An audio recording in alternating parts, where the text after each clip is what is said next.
Blount County started it. Blount County started it.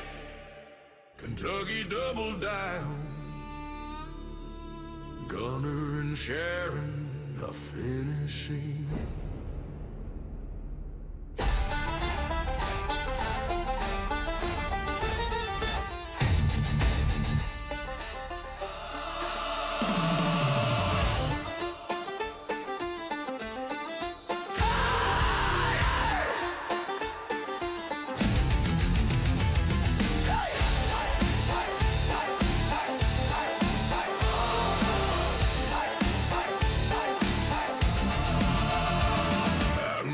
Shadows where the black bears roam. They kicked in Gunner's door trying to steal his home. No war and no crime, just badges and a grin. But they forgot one thing, mountain men don't bend. He looked him in the eyes and said, you just signed your fate. You touched my blood, now feel the reckoning's weight. Hear the Smokies roar. In Kentucky weep. Hey, this is the reckoning.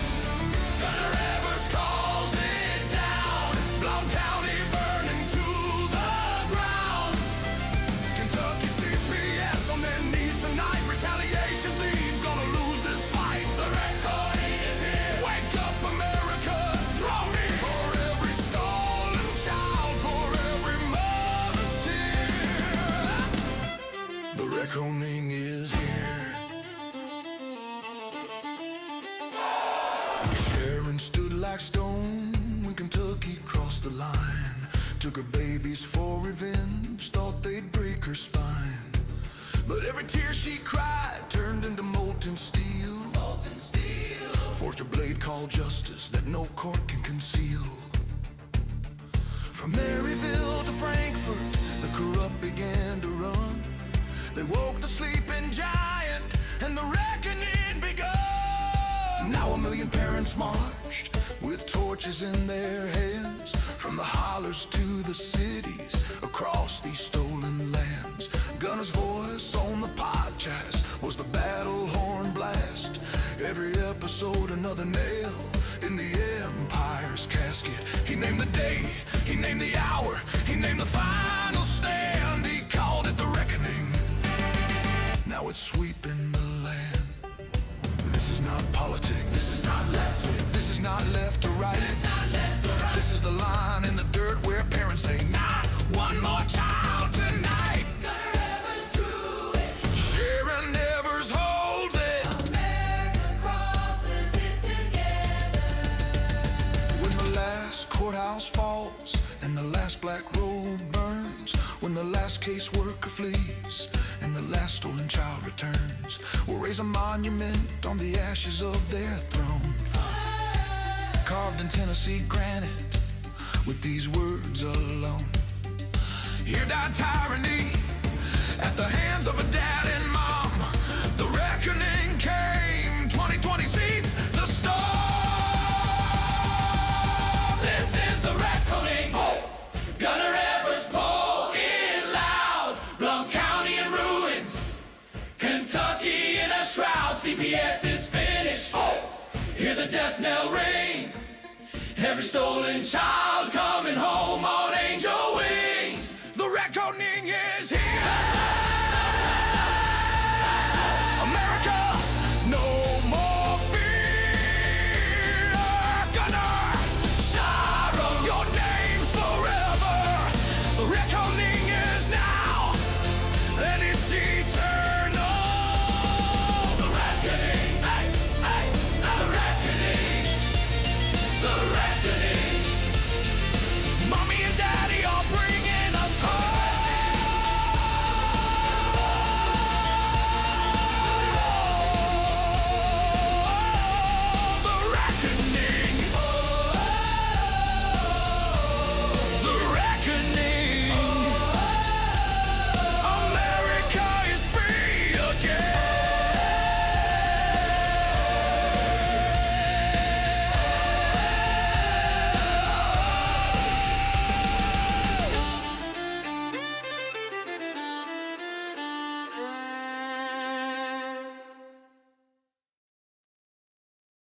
Hey, look. This for every mama got her baby snatched on some bogus shit.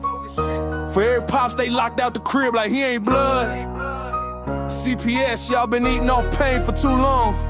We know what you on. But now it's war, this gun and foe. CPS. Kick doors, no warrants, they taking our seeds. Say it's neglect, but they planting they greed. Feds in they pocket, judge got a fee.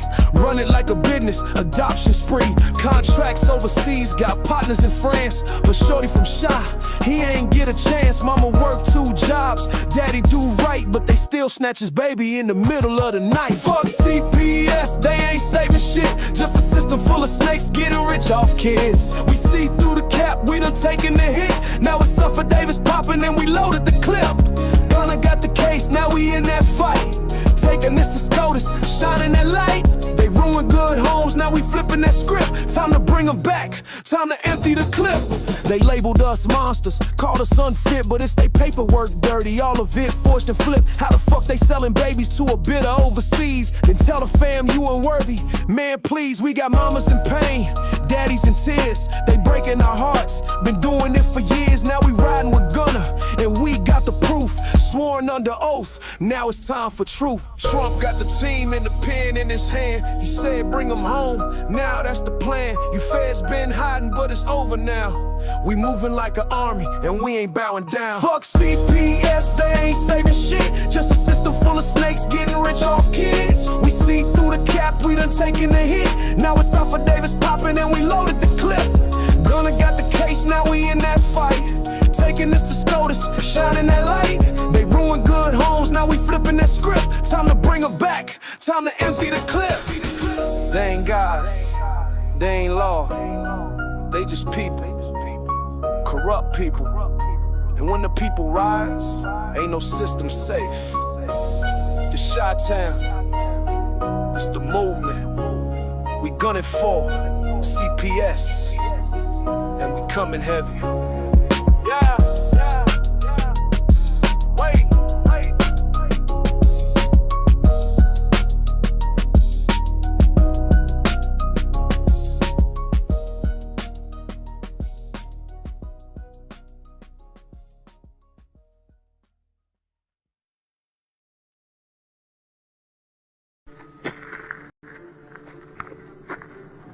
I'm gonna pull the whole thing down.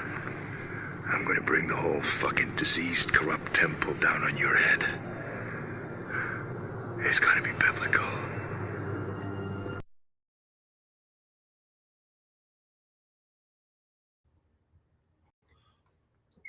Good evening and welcome to another edition of Gunning for CPS. I'm your host, Gunner, and I'm going to ask you out there, who are we going to piss off this week or today with our knowledge and education to stop and shut down CPS and abolish them forever? Guys, we are being heard. Guys, in case you haven't, man, let me tell you something. This past week, there's been so much going down. Said, hey, they're not listening. Nothing's happening. Especially with the Epstein and all this other stuff that's going on. It's like, no. Hold on a minute now. Because they are listening. Because if they weren't, ladies and gentlemen, let's take a look. That's right. What does that say? A bill has been dropped seeking to abolish the Department of Children and Family Services in the state of Louisiana for mass corruption. Mass corruption, child trafficking, all this stuff, guys. It's real. They're waking up. This is not a joke. Listen, that's in Louisiana. Now, let's turn around and have another look at some of the things as they develop. Now, a lot of you guys don't know. Some of you may know or not know. We're based out of Tennessee here, just in the Knoxville area, or just outside the Knoxville area. So here we have one of the local proponents that a lot of you guys talk about with the family. I believe it's the Family Forward project with Connie Reguli. Connie Reguli is in the state of Tennessee. She was an attorney that stood up for parents for doing something illegal and unconstitutional that the state of Tennessee was done, and they disbarred her, and they went after her, and they attacked her. And guess what? She's still standing. She's still educating. She's still advocating. She's there in, especially, she does some things nationwide, but she does a lot of her bases. So it goes to everybody, and some people look at this as a bad thing. Well, she just deals primarily with Tennessee. It's her home state, guys. Give her a break. Of course, she's going to know more about Tennessee than she does, say, Montana or Michigan or this other stuff or Alabama. Thank you, Tina, out there. Good to see you, John. Good to see you again too. Pennsylvania, man. Listen, man. You may not see it in your state yet. You may not, but right now, Arizona went through, shut down CPS, did the reform bullshit. And guess where they're at now? Back in the same boat they were in before they reformed it. Reforming or reformation of CPS does not work. Arizona will show you exactly why it doesn't work. This is why this needs to be abolished. Why? Because they're more of a problem than they are a solution. We could eliminate them and save billions and billions and billions of dollars. And then when true child abuse, because the argument's going to come out that, well, what about the kids? What about the kids? That's what the courts are for, and meet the criminal method, the criminal mark. In other words, a true crime has happened. And this is the biggest complaint that people and parents have across America. That's a bunch of crap of saying, listen, man, they accuse me of child abuse. They accuse me of this. They accuse me of that. And all these different things here. I'm neglectful, or I'm all these other things. But they went into civil court because they're a bunch of damn pussies. Because they couldn't make the criminal standard. That's bullshit to destroy families over that. Look at that. Why? Because a true crime has not happened. So they go, well, this person or the other thing I'll hear, well, I saw one post, a response from one person, especially here and I'm in Blount County, Tennessee, that turned around and says, well, I don't do things that bring CPS or brings the law around my house. You guys got to understand, they have this anonymous way. So your neighbor gets mad at you because, they don't like your grass cutter thing, or the HOA manager doesn't like your this or that. They have this anonymous tip line that they can call in and give false reports to keep people at white, to harass them. There's the problem. Under the Constitution, fuck off. Leave me alone. Unless I have harmed somebody and you can prove it in a court of law, or damage their property in a court of law, the supremacy clause of the Constitution, which says I'm the ultimate law of the land, forbids anybody doing anything to you in any court unless you've violated that when interacting with we the people. But now if you've taken and done something business-wise, which once again, there's that whole other debate and educational side. I'm not property of anybody. And this is where it's, that's that sovereign citizen. No, you're free. You're not free under the Sovereign Citizen Act. You're not property of the state because of the sovereign citizen stuff that everybody takes and go, well, you're free based on the Declaration of Independence, the very foundational document of this country. Says that we are free, that we are shaking off the, matter of fact, it gives us our moral compass as an entire country with the Declaration of Independence. What we should do, how we should be thinking when we think about things like that. That's our frame of mind, because it's the foundational document of our country, but you're not going to hear that. Why? Oh, I'm glad you asked. I've got something really great for you guys. Let's see if I can find this, and we're going to go through this, and this is going to blow your mind. I'm trying to find, well, let me share this real quick before we get into this other video. Here, let's look at this other thing that a state lawmaker here in Tennessee, and I'm going to share this. I'll get rid of the commercial for Dairy Queen. I know it, we're not promoting in that stuff. We don't get paid for it. So have a nice day. Nashville, look at this. And this is out of Tennessee. This is Tennessee politics. This comes, you see the news station up here. This was reported from a a local news station here in the state that goes on, and it's talking about the Department of Children's Services have allegations, lawsuits against state agency. Now this is the part that gets me, and I do. Those of you that are watching, that I had said something about the person being from Memphis. No, they're not from Memphis. They are from Nashville. But Afton Ben, and I believe I'm saying that right, which is a Democrat, which is really freaking weird, out of Nashville, is taking that she's getting calls and all these other stories of families directly affected by DCS. The department, unjustly drags out cases, houses children in unsafe, because we have the whole thing where they're sleeping in offices. And just recently, I believe this past week, that even in one of the offices, one of the kids had meth in one of the offices and doing meth in the office, is what the report said. Yeah, it was all over. You guys can go look that up for yourself. Yeah, I believe that was Middle Tennessee, if I'm not mistaken. And it's telling you it segregates children with disabilities. They're saying they're not compliant with and here's the other thing. Now let's get into the other stuff, which means if you have children with, it segregates here, the children with disabilities. Well, where's their ADA? Where's their designated employee? Ask CPS the next time when they come in. Hey, who's your designated employee for the ADA, and why are they not here when you're knocking on my house? Oh, they don't want to hear that. Why? Because I need ADA accommodation. You're a government agency. You're required by federal law and state law to give me ADA from the very beginning, from the first interaction. The first interaction should be, hi, I'm from this, and that. Do you need any ADA accommodations before we proceed forward? Because you can't legally proceed forward without giving you those ADA. And there's a shout out to my buddy Henry that does a show here on YouTube on the CPS Breaking News Network, equal and the same on Saturday nights. If you guys have issues with the ADA, please go check out that show. It's every Saturday night. I believe he's got it on there around 8 o'clock. If you go and click and follow on the YouTube channel, CPS Breaking News, and I think we replay it on my Facebook pages. If you guys follow that, both the show page, Gunning for CPS, and my personal page. Now, I'm going to take and can you guys hear me? Tina, are you having trouble hearing? Because we've had some issues. Hopefully you guys can hear this. Tina says she was having some technical difficulties and couldn't hear me. I hope you guys can hear me out there. My mics and everything are hot. We should be good to go. But we're going to go ahead and move on unless I see something here in the comments.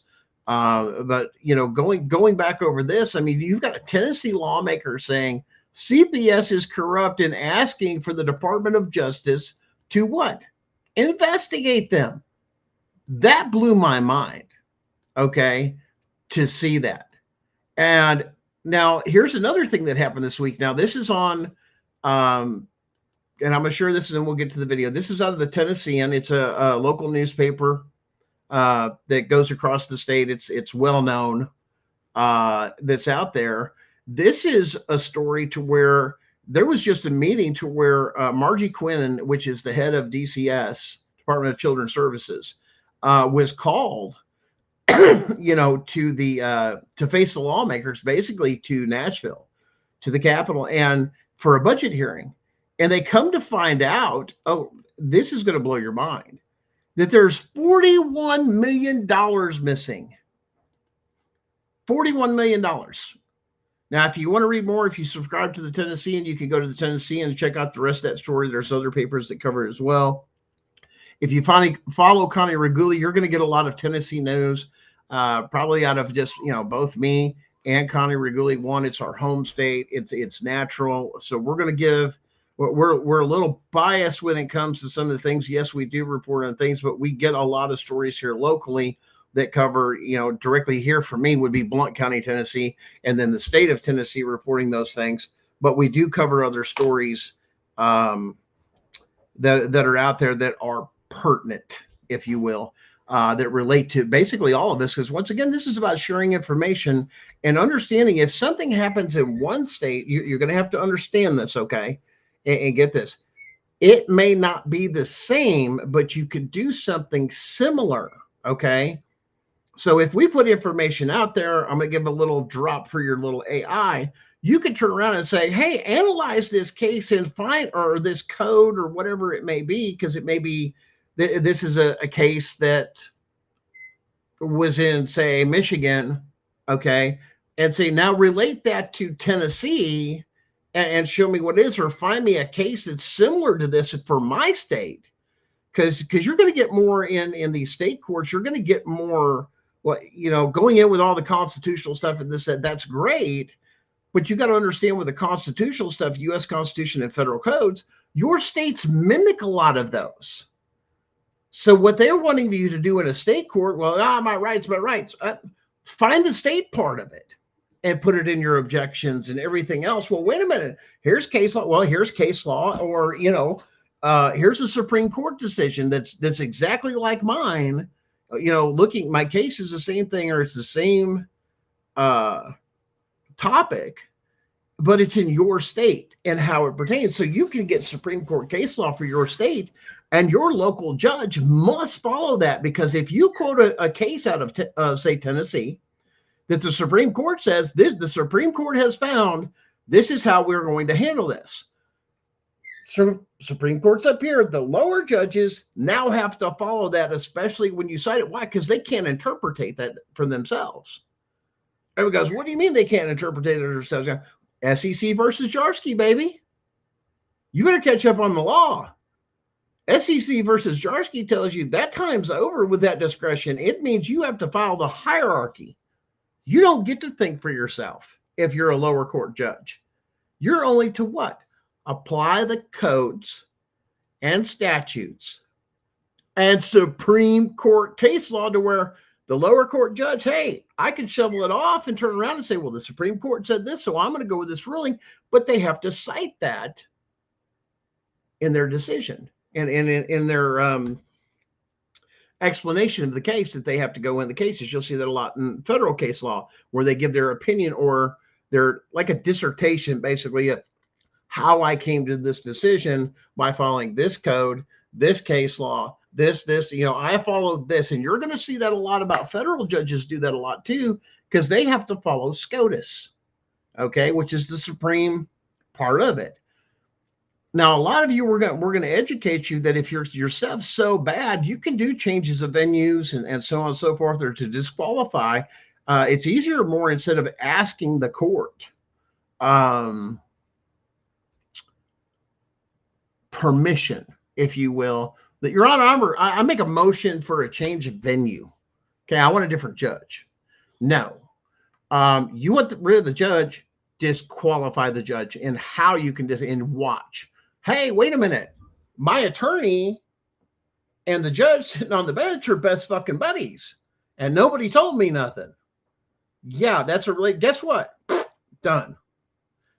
So that's a big thing. Yes, Renep 8081. I was going to get to that a little bit later, but yes, the main producer and the head of CPS Breaking News, Darren, also known as the CPS Punisher, did lose his home to a fire earlier today. Matter of fact, he called me while the fire department was still basically putting it out, watching the flames go up. But everybody is safe. All the humans are safe. They were missing some animals at time, but I believe they possibly did find them all. I haven't got confirmation from Darren, but like I said, a lot's going on. So everybody out there that, for however your religious beliefs are, whatever, our thoughts and prayers, of course, from the show, and everybody out there would, I guess you say, send one up, if you will, for Darren and his family. They've got a road, they've got a challenge ahead of them. But once again, we all know people, we all know that sometime or another, at some time, we've all known of somebody, or at least known of a fire where a family has lost their home. But keep that out. If you guys know Darren, the CPS Punisher, reach out to him, send him a quick private message or something like that. Say, man, I heard about what happened. Thoughts and prayers with you. Give him some good support, because right now that's morally debilitating to lose everything you own, just about, that or whatever was in the home. Completely gone. And I was talking to somebody, because once again, I was I'm a retired, due to my health, master electrician. So I've been in and out of houses that have been burnt up, as well as being a former what they call, I guess you call it, paid volunteer fireman and volunteer. I've done several of those, so I've been in and out of those. And you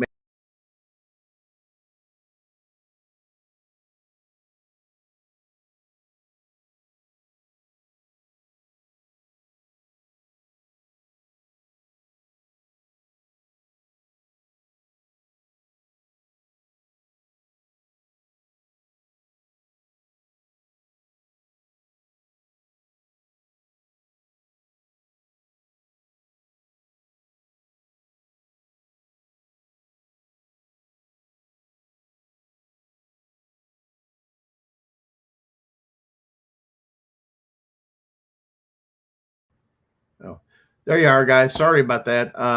Once again, we lost connectivity. Always when we're doing something good in the show.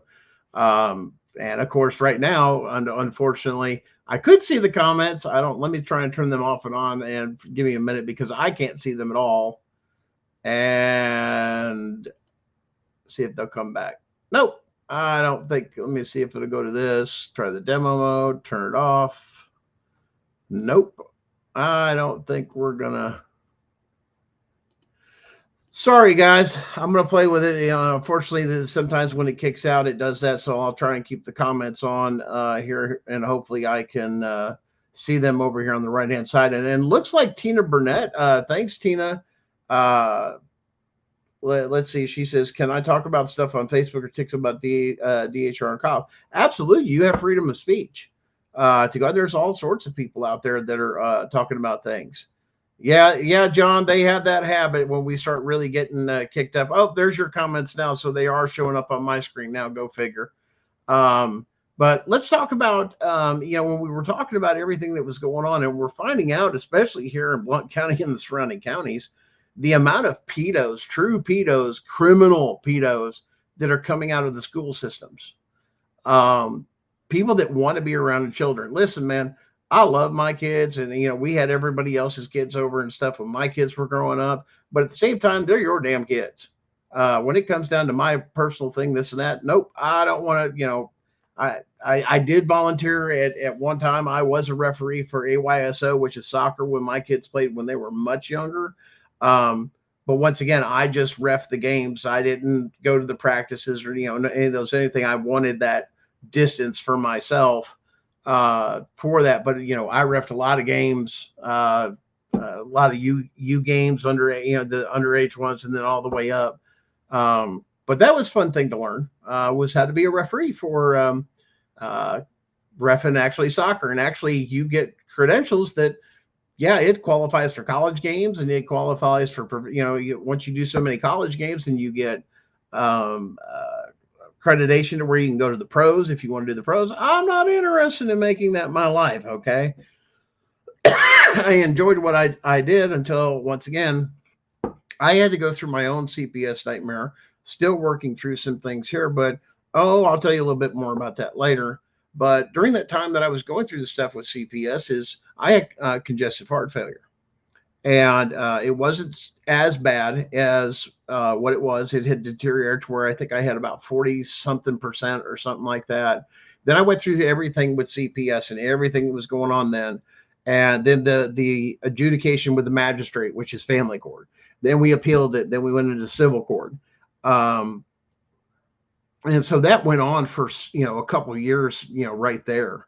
And during that whole time, no ADA accommodations for my condition whatsoever. They didn't care. No bathroom breaks. Why? Because a lot of CHF, you deal with water on the heart. So if you're holding water, you're actually causing damage to your heart. You have to make sure that that system is functioning the best it can, and you take medication for that, as well as blood pressure and the other. My personal condition is my left ventricle. The wall of my left ventricle is literally dead. It doesn't even have, when I had the pacemaker, it's not even hooked up on the left-hand side because the actual wall of the outside wall of the left ventricle has no conductivity. In other words, it's dead muscle tissue. All all this time going through that. And then, like I said, we had that adjudication, I think it was August. And by the time it was December, I was getting a pacemaker put in and had several heart attacks back to back to back, even while I was waiting in the emergency room, of all things, as you're sitting there waiting. And it was like, yeah, it was kind of a nightmare. But yeah, that's what CPS does. And it literally tries to kill you. And I'll be honest with you, as I'm going forward with some of the things that we're doing, I'm looking to press charges for attempted murder. We're actually working on some stuff. I've been helping Sharon with some things in Kentucky, as she's going through some stuff in Kentucky up till, like, recently, because she's just got to focus on that. But I have a good feeling with some of the stuff we found. Believe it or not, guys, this is why you've got to dig. Their initial finding was that that we had violated the no contact order, which once again, guys, if you violate a no contact order, or somebody CPS says that stuff, what you need to do is, and this is not legal advice, it's educational, make them prove it. And how would you make them prove it?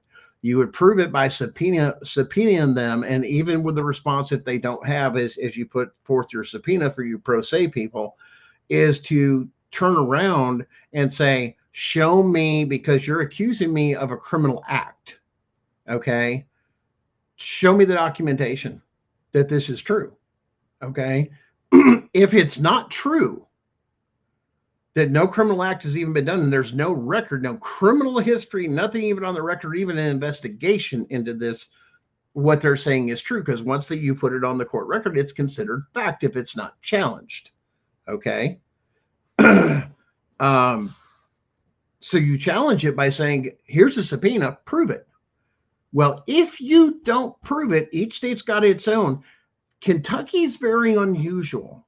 And it could be similar. Once again, I said at the beginning of the show, find something like this code. Now find it in my state. Kentucky actually has a code specifically for and they call them the cabinet members of Department of Family Services there. It's not CPS. Once again, every state's got its name, but in Kentucky, it's called the cabinet. Okay. I'm going to blow your mind with this particular one. Why? And this is why. And I'm going to show, now you guys can look this up. Like I said, if you want, let me see here if I can get this. And I'm going to show you this why, because this is just some research, but I found some quick, sometimes you start and then you got to dig. Okay. This is how this process works. Let me see if it'll blah, blah, blah, blah. Nope. There it is. Okay. Read here. And now this is for Kentucky. Now you can go into your own state, and I'm gonna bring this up.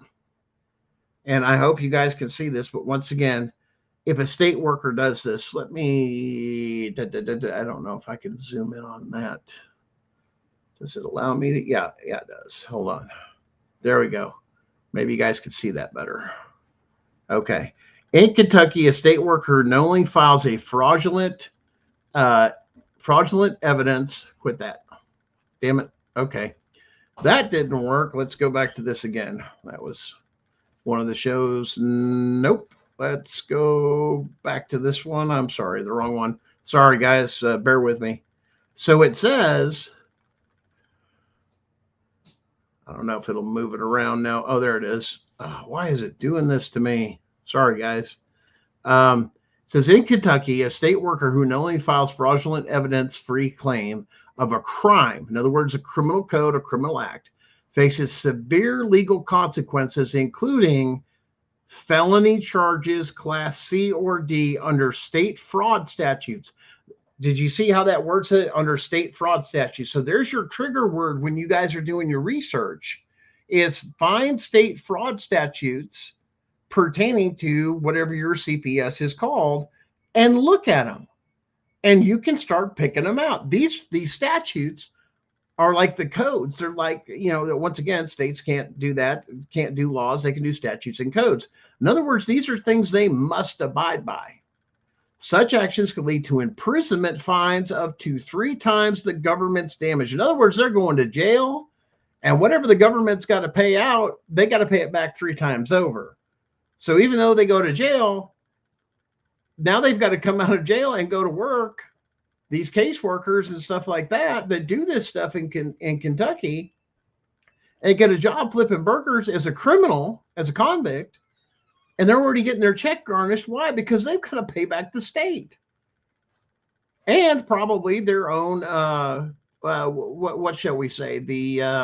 If they've got a college degree or anything like that, guess what? You got to pay for it again, Jack. There you go. You're in trouble. I mean, here, this is going to, so you can go in and say this and I'm teaching you guys how to look for trigger words. Okay. Because they apply to your state, my state, this, and that. What are you looking for? You're looking for fraud. And it says here, who's responsible? This is for investigating and proceeding these. And what did we tell you guys before? Quit going to the police, quit going to the district attorney, go straight to the state. And once again, this verifies and says what we're saying is not, misleading you or misinformation, because it even says right here, for those of you that like to throw out, oh, he gives out. No, I don't, because here you go, dumbass. It says right here, Kentucky Attorney General. And what have we been telling you guys all along? Report the state crimes, not to your local cops, not to these other people, this and that. Go file a complaint with the Attorney General's office. Do it in the Capitol. Don't do it in, well, I can't get to the Capitol. I go there. Call them, because most of them even have a website or something like that to where you can upload them digitally. And that's all it takes. Now, remember what they're talking about here. Now let's go through this. Let's look for another thing for research so you understand. It says including felony charges and class C or D. Well, okay, so it's in the criminal code is what we're talking about here. Remember what we said, the statutes and our codes. Once again, it says class C or D. Okay, well, where's that at? Well, I'm glad you asked. Look what I found. Look what hold on here. Is it not showing the screen? Dagnabbit. Hold on here. Let me close this one. I don't want to hide it. Sorry, guys. It's been crazy. Let me remove that source. Technical things. They're making upgrades to this new platform we're doing too, and it's pretty cool. But yeah, it has its little hiccups. So, and how much, man, you guys are going to love this, man. Are you going to love this? Matter of fact, let's get rid of that one. Matter of fact, those codes that we're talking about, because I read that to you. Boom. What are we talking about here, Gunner? Let me check my screen here. Let me do this. Now look here. Look at this. And I'm going to, let me,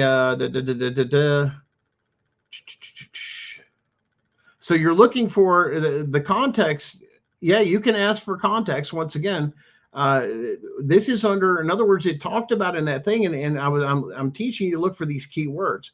It's saying that it's a C or D felony, right? And so it's telling you it's in the criminal code. So you have to go to Kentucky Criminal Code, and so one of your search engine things is, hey, give me the Kentucky Criminal Code for this here. And even go as far as which is a C or D felony.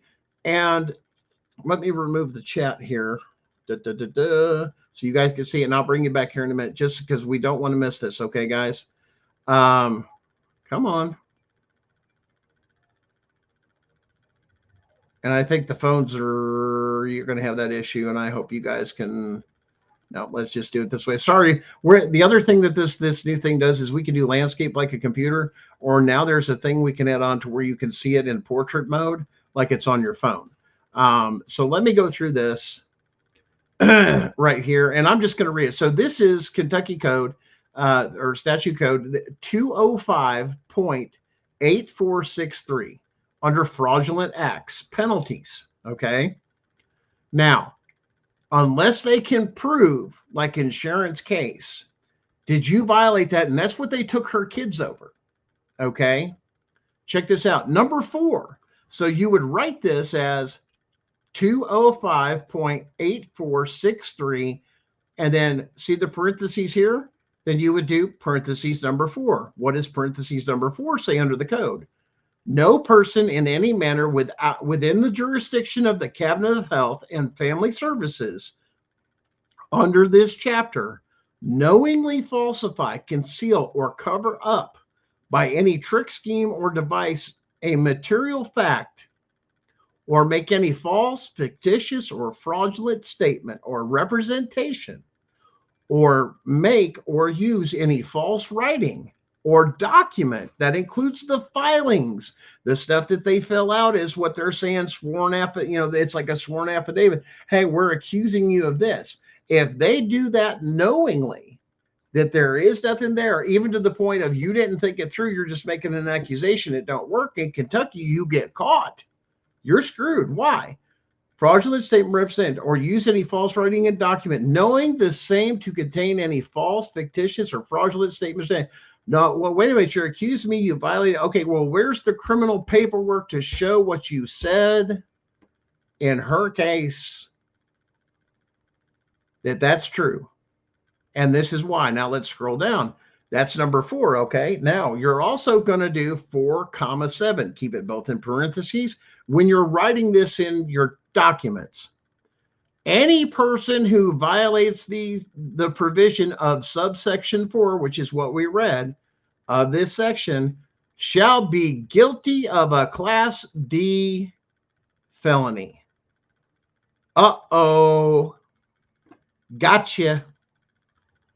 You lied on your paperwork. Why? This isn't true. Here's my evidence. It isn't true. Or you can even turn around and challenge them and say, provide the evidence, because you put the burden back on the state. Show me the documentation to what you put in that report that you took my kids over, which now becomes legalized kidnapping by the court over a felony act by a state worker. Uh-oh. Uh-oh. Houston, we got a problem. You just committed a felony. We can't proceed in this court, Your Honor. Witness has rights. Easy, simple questions. You filed this under this. Is this not true what you filed? Yes. Now you accused under this that you violated a court order or no contact order. That's what you stated, and that's one of the premises that you took the kids. You got evidence of that? I mean, where you got a police report, arrest record, anything? And now they've had her kids for 6 months. And show me where you've got this thing to state that was true, which took the kids. It's not a single record. Now, when you file with the attorney general of that state, they got access to all of it. All they have to do is run your name to see if any of that exists. Nope. Not in this state or any state. None of it exists. You just falsified court paperwork. That's fraud upon the court to take somebody's kids. You committed a felony. You committed a felony when you filed that paperwork. Now, that engages something called fruit from a poisonous tree. Fruit from a poisonous tree doctrine states that if there's a constitutional rights violation or a felony act or a crime,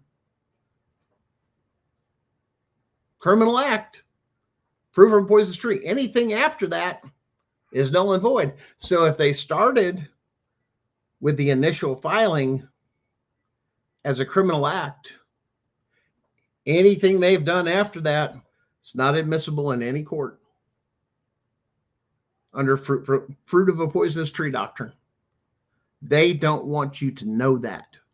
So that thing, they falsified paperwork to take my kids. Great. Now we'll get into something just a little bit different. Why? Because most people don't know this. In a lot of states, which is what we're getting ready to do, and we're going to break and we're going to show you our filings where we're going back to the original court that screwed us over, that committed felonies. And we're going to have a separate hearing. And this hearing is called a 60.01 or 02 in Tennessee. What does that mean? That means you had your hearing where they came after you. Now you get to have a hearing to where, guess who's on the other side? The judge, the CPS attorney, the GALs, all of them, you're now putting them on trial. And you can hold them accountable for the statutes, codes, and everything else, and all these other things that they did, such as entering evidence without following the proper procedures for the rules of evidence. Therefore, that has to come out. That has to come out. That has to come out. Now, what do you have left? There's no way. And then the argument on one of those, which is fraud upon the court, no way in hell, if you had applied the laws, the codes, and the statutes properly, in my case, there's no way in hell you would have ever found anybody guilty or not. But in my case, it's our suspicion that the court was covering up for the state worker, the CPS worker, which is the other thing the court ignored, of illegal entry, Fourth Amendment violation, which I have all the case law and everything else for that dealt with that. And here's the other thing. In Tennessee, you know, the reports they have this said, they call them a Tennessee facts report. Well, even the CPS workers so dumb. This is how they set up CPS workers to fail if you really know the law and you understand how this works. You're required to have a warrant under this federal case law. You put in your report, you entered the home, but you didn't notify the homeowner, nor did the homeowner give you permission. Because here's the thing, just because you're married doesn't mean you both own the house. And that's called homesteader rights, which means that same thing goes on for Fourth Amendment protection of why it's so difficult for them. And the reason they get the warrant, even in rental properties, you can't give away permission. Why? Because the person that owns the building still has Fourth Amendment rights too. Oh, remember what we played last week? That whole Fourth Amendment thing came into play and go, well, do this, but then you can do this. That's a problem. That's a problem. So, huge decision. And like I said, guys, you know, this is why we're connected. This is why you don't want to miss a show, because we're going to explain a lot or give you things to think about to where, oh, wait a minute, now that makes sense. That's why they hate us so bad. That's really why they hate us so bad, because we show you the stuff. They don't want you to know or even educate yourself on those things so you can't turn around and fight. Let me put the comments back on so you know I'm paying attention to you. There we go. Okay, so they took a drug screen which was contaminated. No urine. Used that screen to take my child through here. I don't know why that thing's doing that. Yeah, okay. Now there's another thing. Okay, now you're dealing with something there, Michelle Alvarez. And we'll deal with that. Do you have your kids take it away, or are you talking about other people's as in hypothetical? No, that was once again with kids take it away earlier. That's once again, that's my wife's children that were taken. And some of that too, they even put in their paperwork. It was retaliation for filing our federal case. Literally, it says it right in their paperwork.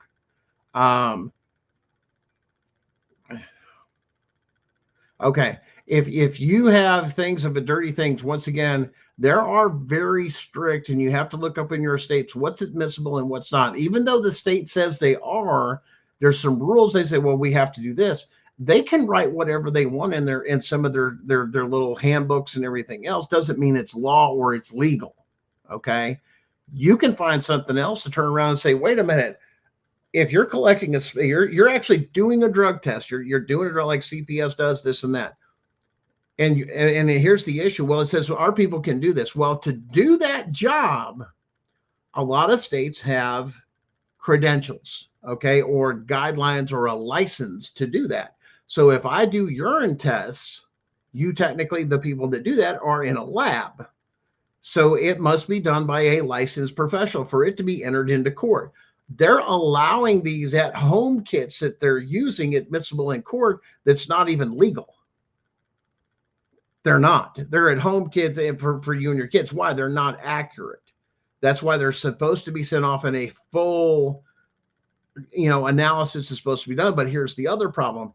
Why are you giving them your urine without a warrant? Wait, didn't we cover that in one of our other shows too? Who can write a warrant? Can a family court judge offer a warrant for your urine? Can a family court judge order a court order for your urine? Why? Because it's covered under the Fourth Amendment. And that is specifically within the canons, the judicial canons and everything else, and their rules and everything else. That's going outside their wheelhouse. They have to be an Article 3 judge to even give you a warrant. They're not given that power. Even though they do this, when you catch them, go, wait a minute, you mean my family court judge that had ordered them to do this and this? Yeah, that's right. They can't order CPS in your house either. That takes the Fourth Amendment. That requires a warrant. Can't issue a court order if you can't issue a warrant. Oh, I bet you guys watching out there going, wait a minute, are you kidding? Are you kidding? Go look up what your judge is classified as. Division 4, Division 6, Division. Are you in Article 3? Federal government, which is the thing, the absolute, because it's a constitutional issue, and they're the only ones that have the power to issue the warrants. And states can't give away that right. They don't have the power. The federal government never gave it to them. They still hold that power. Yeah, they've been getting away with a lot of stuff because we didn't know how to take and challenge them and turn around and say, hey, that warrant isn't legal. Well, what else is, we went over this. We'll go over it real quick with a warrant too. Article 3 judge, or there's one exception, an Article 1 judge, but it must have explicit powers given to them for a temporary time by the U.S. Congress and the U.S. Congress alone, not the state, not the governor, they can't even give it to themselves. Congress itself has to create that, or they cannot even hear anything on the Fourth Amendment. Your house. They can't even rule on it. They don't have jurisdiction. Love that word, jurisdiction. Your Honor, you just ruled on a constitutional right issue or this, and that, and whether it applied or it didn't. Well, I'm the judge on this, and actually you don't have the jurisdiction to fucking open your mouth.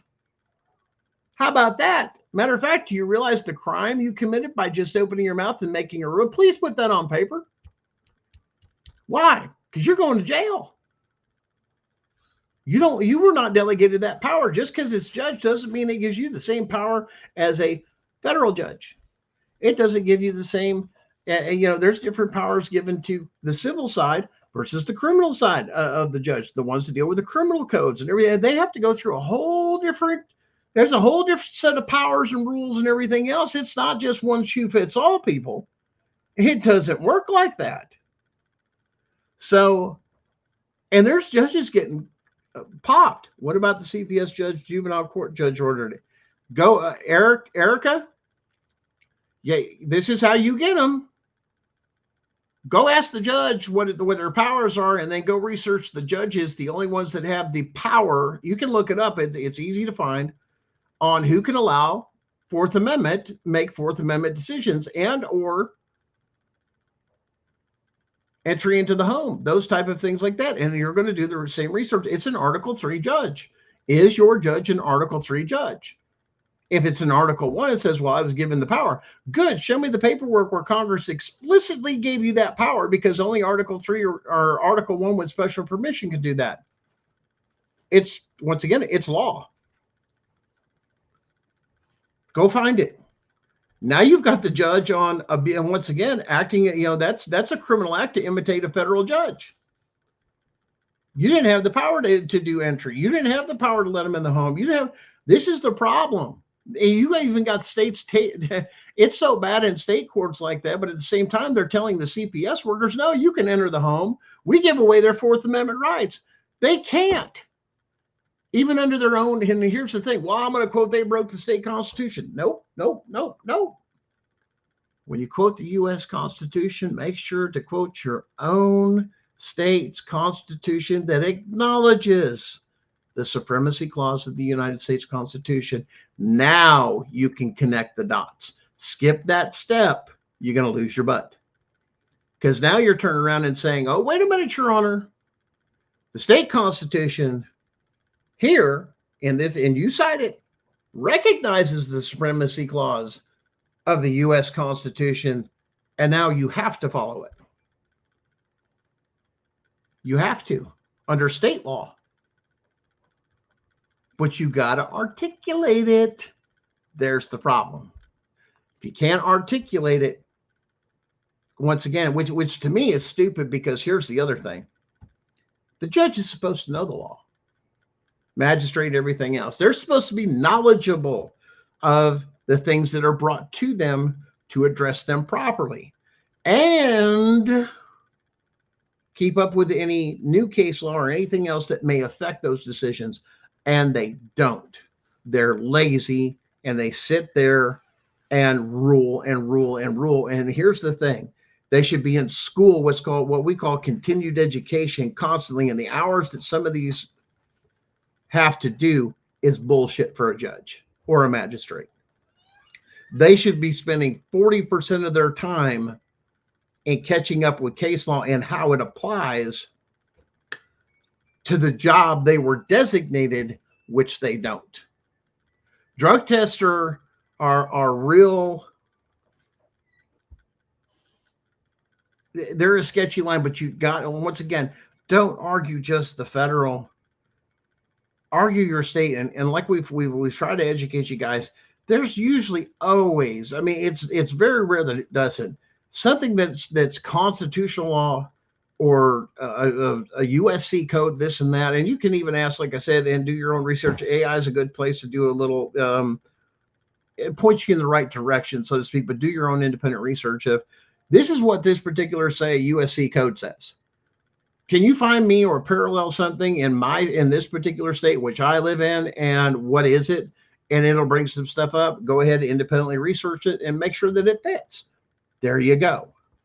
Now you're dealing with something. So you guys have wondered, why is this going on? We've talked about this. We've talked about, the food pyramid in past things, how now it's upside down. And I just wanted to show you a couple of these little quick snippets that I seen. And this is stuff to make you think. This one here came up, and this one actually was pretty interesting. It says, what if they actually use the Amber Alerts for the kids that escaped? Like the CPS and such. You know what I'm saying? The kids that escaped from their power. What if it was used for that? Or for people that were actually running because they were being abused by the system? Why? Because who come up with the Amber? It's like a relative of Maxine Gildwell, Epstein's right-hand person. Somebody in her family is like one of the founders or responsible for that particular system. But what if that system was used? Everybody says, oh, Amber Alert. Matter of fact, you'll get something that'll go off on your phone or something. Oh, we got an Amber Alert. We got an Amber Alert. What if that's people actually that really need help from being trafficked? It's a question.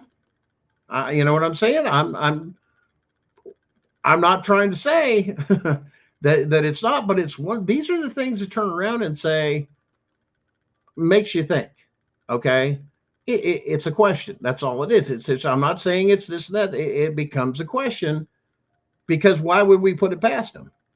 Okay, especially with everything else going on and that we've exposed, especially on this show. Now let's see. Nope, not that one. Sorry, I forget. Here's another one.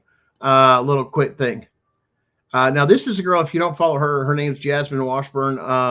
I see some of her stuff that pops up in my Facebook feeds, the feeds, or so on and so forth. Just randomly.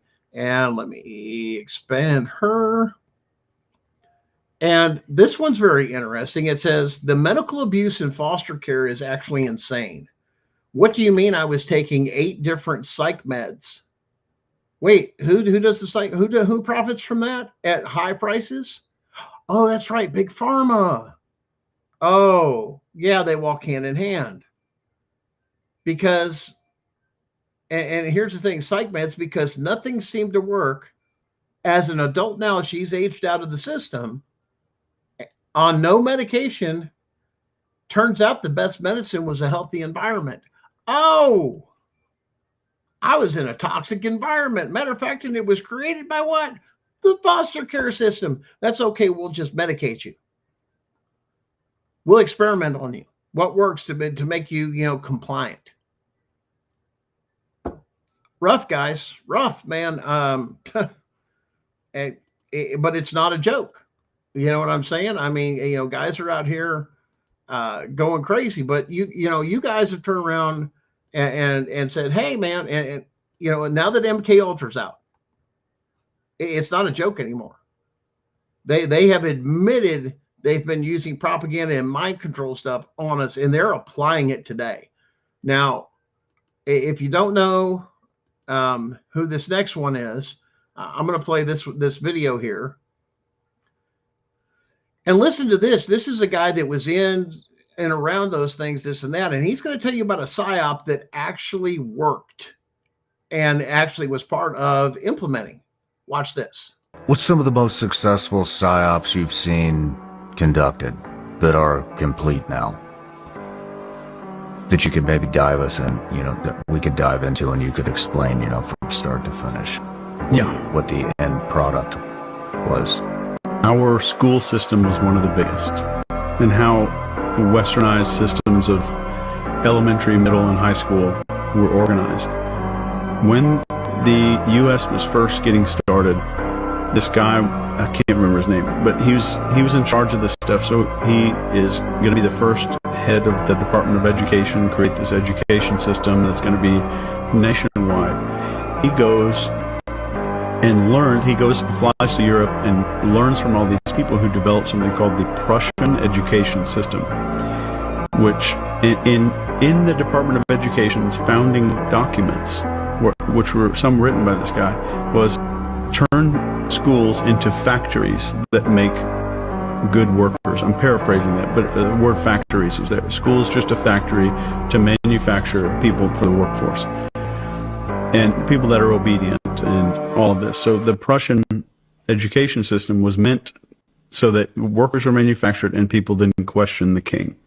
That was a big thing. So if I have to get a whole country to adopt a system that's probably not in your best interest, then I've got to do some work with PR. I've got to work with this Edward Bernays guy maybe, or I've got to do something to get people to adopt that belief. So this system was made, like standing up in the morning was the first thing we do every day. I pledge allegiance to the flag every day. And then we sit down, we're told what to do, where to sit. We don't really do a lot of creative thinking. Can you memorize this and can you spit it back out? Can I teach you this one thing? Can you spit it back out? Let me teach you geometry so you can cut wood, or so that you can square off a corner when you become a kitchen remodeling guy, whatever that is. That the adoption, the way that our country adopted that, is one of the most successful PSYOPs ever. What's some of the most successful PSYOPs you've seen? Oh, yeah, he hit on it. Public education, right? What do they tell you to do? No bullying policy, even though it lets bullies take and get away with picking on other kids. It just no consequences, or now they punish the person for standing up or taking care of the bully. They're punished too. Zero tolerance policy, remember? Yeah, it's not the way the world works. How to eat in a prison line. You ever look and compare a prison to a school? Cafeterias are the same. Libraries are the same. It's there. It's cold. It's all brick. Well, everybody says, well, it's commercial. It's this and that. Doesn't have to be. Doesn't have to be that way. We've got more advanced, to do this and that. You could have steel, slinging around, hide it in the walls, this and that. But once again, big, humongous institutions, all once again paid for. And once again, now people are starting to want to do their stuff for pulling their kids out of homeschool and everything else. Or you've got judges and Miss Carlson or I can't remember her name up there in Kentucky, Richmond.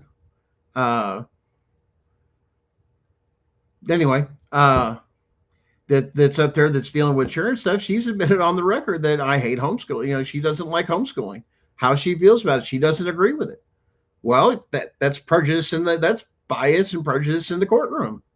You can't do that. That you need to be removed. You've expressed it, and you're basing it off your own personal beliefs. Somebody that sits in that chair as a judge or magistrate is supposed to leave their personal beliefs at the house. No matter what religion you are or anything else, this is the law. We apply the law. Just cut, dry, and simple. No feelings. Yeah, but there's a lot of feelings there in there, and there's not supposed to be. That's why it's supposed to be called a court of law. And the woman has been blindfolded with the scales in her hand. And that's the way it's supposed to be. Justice is blind. We don't see color. We don't see this. We don't see economy. We don't see class or anything else. But once you go into that courtroom, that judge, a lot of the judges, they bring all that crap with them and they adjudicate based off of it. And that's illegal. So we got a couple more here, and I know, and we've got time, guys. Don't run away, and we're trying to educate you the best we can, as much as we can. But let's watch this next video, and I'm going to point out, and I want you to listen attentively in this hearing. When you hear judges, especially Supreme Court justices, even state Supreme Court, when they call something unconstitutional, it's unconstitutional for all 50 states. It's not just in that state. Unconstitutional is unconstitutional. But I want you to listen to what he says right before he says unconstitutional, and then think back, because he says, because they describes the process of CPS and what happens to families, especially this one's out of Georgia Supreme Court, and it says this process that Georgia's doing to people to get their kids, which we know it's a high trafficking state. This is unconstitutional. In other words, you're illegally taking these kids unconstitutional. In other words, illegally. But watch this next video. Procedures require a hearing, right? The procedure is required back when the children are determined to be dependent. So they didn't even need a hearing that day. They don't need a hearing. They don't need notice. The juvenile court has the authority to act in the best interest of the children. Based upon what, though? Because the juvenile court, in his infinite wisdom, can decide now this is in the best interest of the children, and I don't need to hear from the children or the parents or anybody else. As long as the government says it's okay, then by God, it's okay. Yes, that's what the juvenile court has the authority to do, and your remedy at that point is to appeal. It doesn't make the order void. So what happens during the appeal? You just don't have your kids. You have to wait 8 months for this court to rule? Yes, and it's the juvenile with no court. Due process. Well, you do have due process. You have the right to appeal. Let me tell you what went on here. This is my guess. We've been on the bench a long time, down in the bar fights that are Superior Court.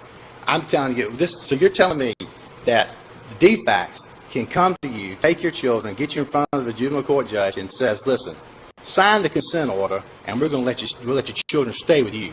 And you say, "Whatever it takes, because I just want to go home with my babies. That's all I want to do." Kind of like the mama said here, "Please don't take the children." And they say, "Fine. Just do it. You can defacts. You stay at home with your children. Keep rocking along. Keep doing drugs. Just get off of them when you can."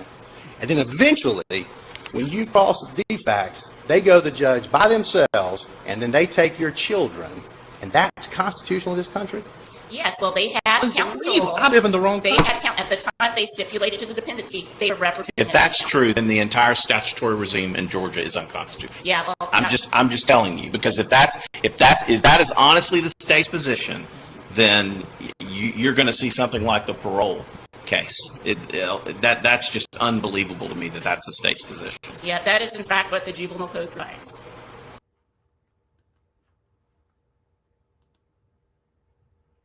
Did you hear that Supreme Court justice out of Georgia? The whole system is unconstitutional, but nobody's doing anything about it.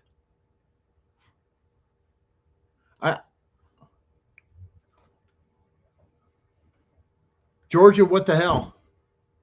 Y'all need to do a little research on what's called the Battle of Athens. Same thing. And here's the thing, Georgia. You have a Supreme Court justice. You don't need any more to do what you need to do in Georgia. Here's why. Play that at your defense trial if they come after you. The judge just called the whole process unconstitutional. So those of you dealing with it in Georgia, I would play that at your hearing. That you just called it unconstitutional. Your whole problem. Matter of fact, it mimics what she just said. My whole case mimics that. The Supreme Court of Georgia's already made a ruling on it. That's unconstitutional. Case closed, right?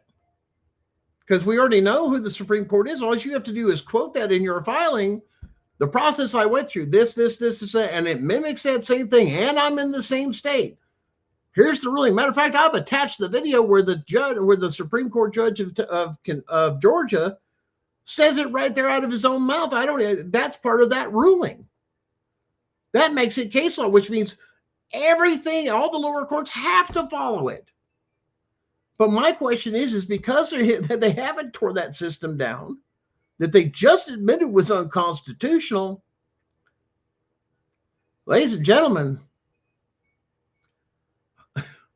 under the Declaration of Independence, you have a right to overthrow and remove, whether it's through the courts, whether it's with Second Amendment with your weapons, or that. It's right in there. They've admitted we're standing with the Supreme Court. This thing should not exist.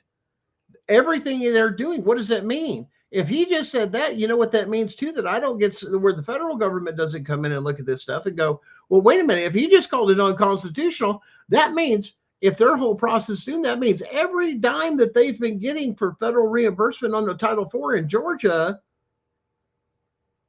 is fraud. How come somebody in Georgia hasn't lined up like with this lady here, especially that won her case and got their butt kicked to where they went to the Supreme Court of the state, went through and said it's unconstitutional? I'd be filing a whistleblower case like that and empty their pockets. If not anything, there's a class action lawsuit that's as easy. Why? Even the Supreme Court agrees that their policies and procedures are all unconstitutional. Paste it all up there, all their books and everything else is evidence.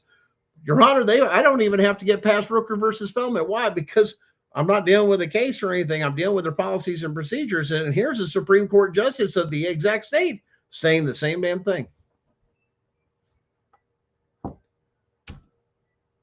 What's it going to take, people? How much longer? Because, countries all around the world are up and, they've had it. And everybody's watching America, especially after the Epstein. Where do you think those kids came from? CPS was mentioned in the Epstein files over 33,000 times. And what have you done?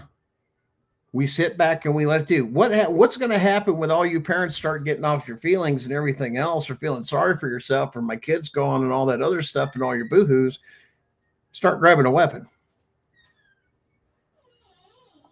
Georgia has every right to do that as of now. Why? Because the Supreme Court justice just called it out right there. Come take me, this and that, and put me in a court of law. Why? Because you can't hear my case. Georgia has to go to the U.S. court. Why? Article 3, Section 2, Clause 2. Any case where the state is a party falls under the Supreme Court jurisdiction. You change jurisdiction on it. Even if they file it in the state court, change the jurisdiction on it. Why? Article 3, Section 2, Clause 2. You can't hear the case because it deals with this. Why? Because I'm showing here it's whether it's constitutionality of what you've been doing is legal. No. It's an act of treason and sedition. And the Supreme Court judge of my state agrees with me. And so does the judges on that panel. Ask any of them. Two of them, I rate the fact that they're even coming out of their mouth. But once again, those are people that live in a different world than you and I. Those things don't do that. They don't have their kids going after. They don't have this. Why? Because that's not who they target is the upper class. Are you kidding? They don't have their kids taken. Whatever. That's what it's about. It's what it's always been about. And it's been crazy. Now, and you talk about crazy? Oh, we're gonna get into it. I'm gonna show you crazy. How about you miss a doctor's appointment What do you think would happen? I got sick. I'm not feeling good. I'm not feeling. I'm just going to reschedule the doctor's appointment. Well, let's find out.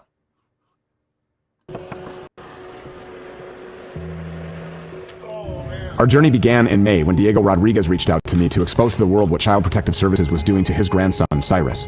At the time of this interview, the parents of baby Cyrus were gagged by Judge Lori Fortier under threat of imprisonment. And after starting to dig in, we had no idea how dark and how deep the rabbit hole would go. What is this about, sir? So this all started when my son Cyrus was having prolonged vomiting episodes. We had taken him to many different specialists to get checked out. Nobody could seem to find out what the problem was. We had just brought Cyrus back the following week from the hospital, from the ER. He had been discharged and everything. He was doing great. And then that week we had follow-up appointments with our specialists, nurse practitioners and such. That morning I woke up with a sore throat, and I was going to try to go to that weight check anyways. And my husband was like, you know what, just cancel, it's fine. And so she called in and she asked them if we could cancel the appointment, and she was just going to reschedule for that following Monday. They didn't answer the phone, so she just left them a voicemail.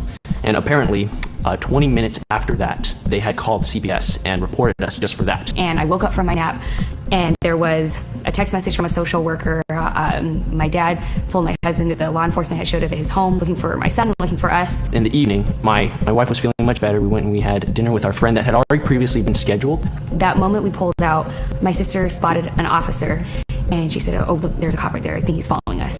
And when I looked forward, there was a second officer that turned in front of us. And immediately when that happened, I knew, okay, so this is not going to be good. The police officer said, hey, I just have a bolo out in your truck and I need to detain you until Meridian Police come. We got a call from Meridian Police Department detectives, okay, and for whatever reason, they're looking for your truck. And then it was just more and more and more, and pretty soon there was probably 10 to 15 police cars around, 20 different officers or so, right? The detectives came up and they told us, hey, we have a CPS referral for you guys. It looks like you guys missed your appointment this morning. If I do me a favor, step out of the car. No, I want you to step out of the car. Okay, it's not my right to speak. Not right now, so get out of the damn car. Get out of the car. I'm not gonna screw around with you, okay? Get out of the car. Right now. Get back, now. Or you're gonna go to jail. Get for what? We're not gonna screw with you, you understand? Come on. Felony injury to child. Get out of the car. You see that officer denied him his right to attorney? For what reason? For felony injury to a child, okay? And I knew what was gonna happen at this point, but I didn't want to accept it. The officers come around to my side. They open the truck door, and at this moment, when this is all happening, I remembered what I prayed, and immediately I knew, I had no doubt in my mind they were going to take him, that no matter what happened, they were going to take him. Give me the baby, okay? I can't. Can you please help me right now? You understand? I'm desperate right now. We know. I really need your help right now. Talk to her. We'll give you that opportunity, okay? But we're going to take him to the hospital. And if you want to go, you can come. Can I ride with you? Yes, you can. The mark up there to practice out. Oh, then take her away from you and get in. She can right away. Yeah, we are. Well, no, we don't want her to know anything. No. The fear that I had at that moment was like absolutely paralyzing. I don't think there were many things I wouldn't have done to keep him. And so he says, come into the ambulance with the baby. We just want to check on him. We won't separate you. You can go to the hospital with him. You can ride in the ambulance, and you won't be separated. I promise you. You can trust me. The officer told me that I could go with him in the ambulance into the hospital. Yeah, and I don't know what was said before then. I was not part of the conversation. You can't take him. You can't. I can't. You understand what happens when the state takes custody of babies? I've seen this so many times. I can't be that next person. It has been reported over and over that 6 times as many children die in foster care than in the general public. Once a child is legally kidnapped and placed in official safety, the child is far more likely to suffer abuse, including sexual molestation and/or rape. So you have one option at this point. You need to give him to the EMT, and you can go on your merry way with your friends and your family who's out there. That's not merry at all. Or I remove him from you and you go to jail. You need to make that decision. You need to make it now with us. I won't let him go. Okay. Go ahead and jump all the way for me. Please let him go so he does not get hurt, okay? Come here, little buddy. Okay. I let him go. I let him go. No, she's going to jail. I understand I could have, but I let him go first. Put your hands on your back, okay? He had his hands over the EMT's shoulder, like reaching out for me. They closed the ambulance door. That was the last thing I saw. No, go in the car. In the car. It's all right. It's okay. Cyrus! It's okay. It's all right. No, let me say bye. You're going to make it worse. You're going to make it worse. Say goodbye. These are crimes against humanity for financial gain. Rights are removed from parents. Human rights, civil rights.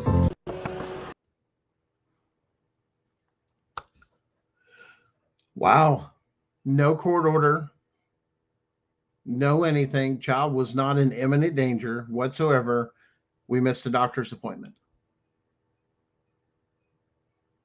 How much longer before people just unplug and let everybody just go to hell? What happens then? You're not getting to the appointments. You're not doing this. My kid's not sick. Once again, matter of fact, they're healthier when they don't go to the doctors. Just like the other girl in foster care. Hey, they shoved this many pills down me. Now I don't feel good. So, Erica, just Article 3 is just their classification. You have, and it goes all over for both federal, state, everything. It has to be an Article 3, and you'll look it up. Once again, if they don't have it, you need that explained. Once again, some states do stuff by division, some do it by, they have their own terminology, and it's meant to confuse you. It really is. Like family courts will be like a Division 6. Well, that's not an Article 3, and it's not Article 1 with a special permission from Congress. It doesn't exist because it has to be person by person for that, not a blanketed Article 1 Congress gives. That's not the way that works. And like I said, and there's restrictions on that. Go down that rabbit hole on Fourth Amendment. It's really easy, especially on Fourth Amendment issues, because that's really where it makes a difference on who has the power to get into your home and who doesn't. Once again, go down that rabbit hole. We did a story on that once before. So guys, I'm going to give you some, actually, I'm going to help you out tonight. You guys got your pens and papers ready? Ready? Yes. Okay, here we go. I'm going to give you some information, some case law pertaining to your children. You can quote this in your paperwork, do your own research, so on and so forth. The Department of Justice, the DOJ, what is known as the Criminal Resource Manual, or the CRM. Go look it up. Now, it's going to tell them the do's and the don'ts. It's kind of like their own little handbook of what's legal, what's not legal, what has rights, explains and clears up all the blurred lines.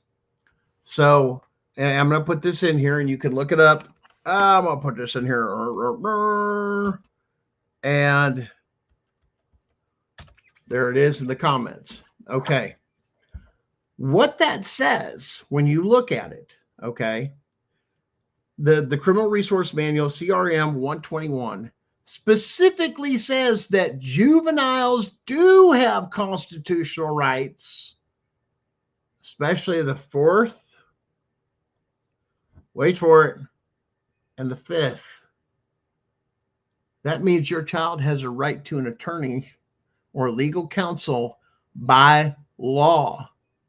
Even the state has to acknowledge it. They got to have an attorney present before they're questioned. Because if it's a constitutional right, even in a criminal matter, there's no on and off switch for constitutional rights. So the same thing that would apply, hey, that's a constitutional right of children. Well, if the highest court of the land has to recognize it, the DOJ, so do you. Matter of fact, we got a little bit more for you. You're going to love it. Did I happen to find? I'm not really sure here. Let's take a look. Did I happen to find case law? I mean, serious freaking case law. That turns around and says, "Uh-oh. What is this? Supreme Court case law that says your children have those constitutional rights, and those rights can never be given or taken away." Oh, yeah, we did. Now, everybody's going to turn around and say, "Oh, what did you find? What did you find? What did you find?" Oh, boy, you guys are just anxious. You got those pens and papers ready? Are you sure you got that pen and paper ready? Because you're going to love this one.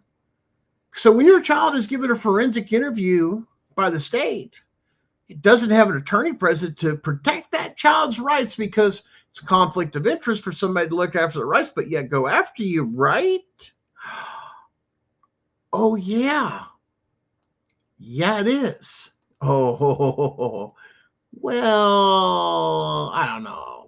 You guys really want it? I mean, I don't know. Should we do a raffle for this? I mean, because this one really hurts, and you can even use it to go back on them and quote in your federal cases, your child was questioned, and then proof from a poisonous tree comes in because now you've got a constitutional crime. You can't move forward. You guys don't want that case law, do you? I mean, do you really? I mean, I don't know. I think maybe we should have some kind of competition or something for this. No, I'm just kidding. I'll tell you what. I'm going to put it in the comments. Boom.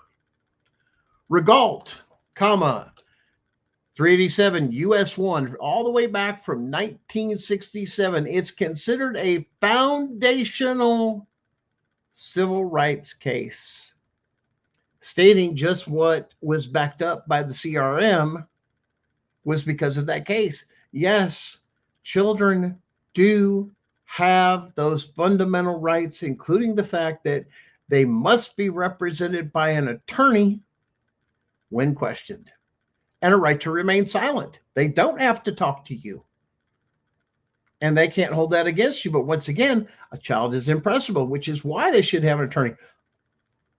I don't want to talk to you. You have to stop. By law, you have to stop. Same as a cop. Because why? You're a state actor. There's your case law.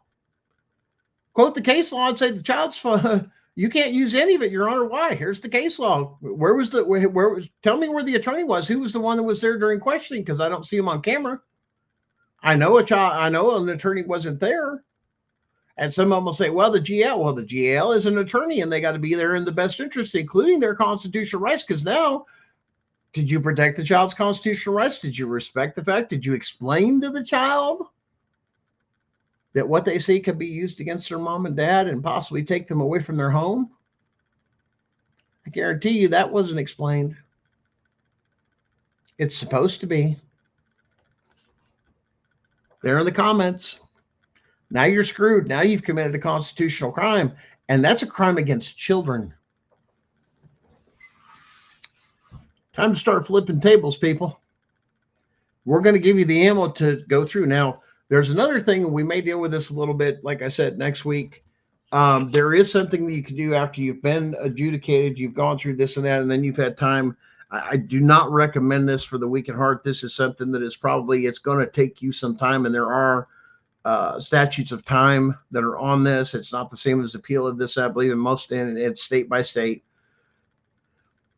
But you can file in Tennessee, and I believe Kentucky's got something similar. It's called something different, and you can parallel it, and it's a Rule 60 or 60.02. It's fraud upon the court. And this is what we're getting ready to file this week here in Blount County on our own personal case. Because to do the verdict, and this is where you got to dig deep on it, and this is why. For them to give you the classification, a code like, say, of severe child abuse or this or that, or neglect, and these particular things, which they screwed all that up because they didn't subcategorize it, which, once again, when they don't categorize it, remember I told you guys, like, here's the thing, and then in parentheses 4 and comma 7, that's the subcategory.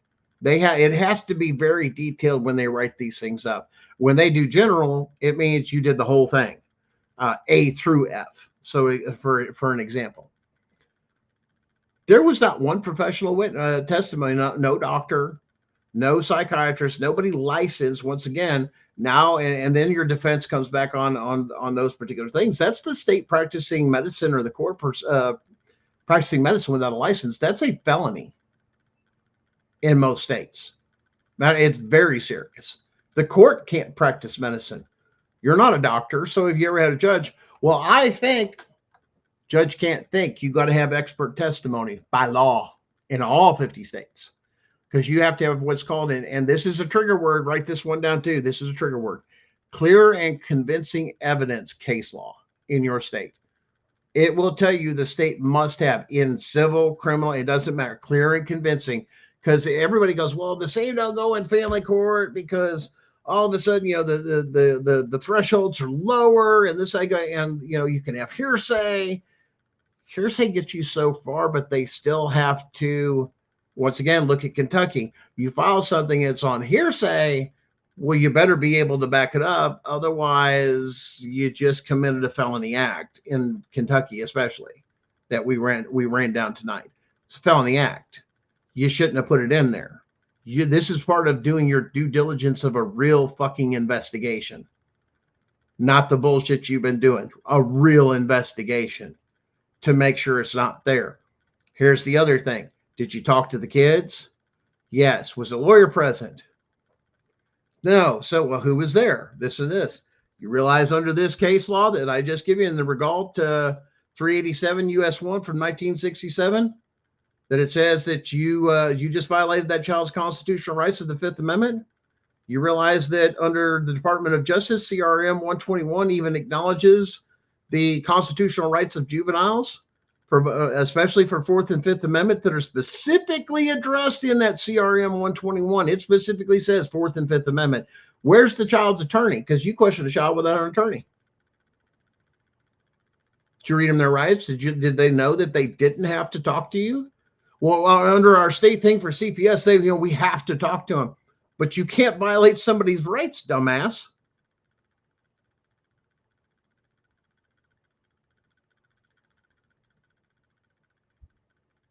What part of that gets you? You cannot force or use your position to coerce me or intimidate me to violate my rights or change my mind.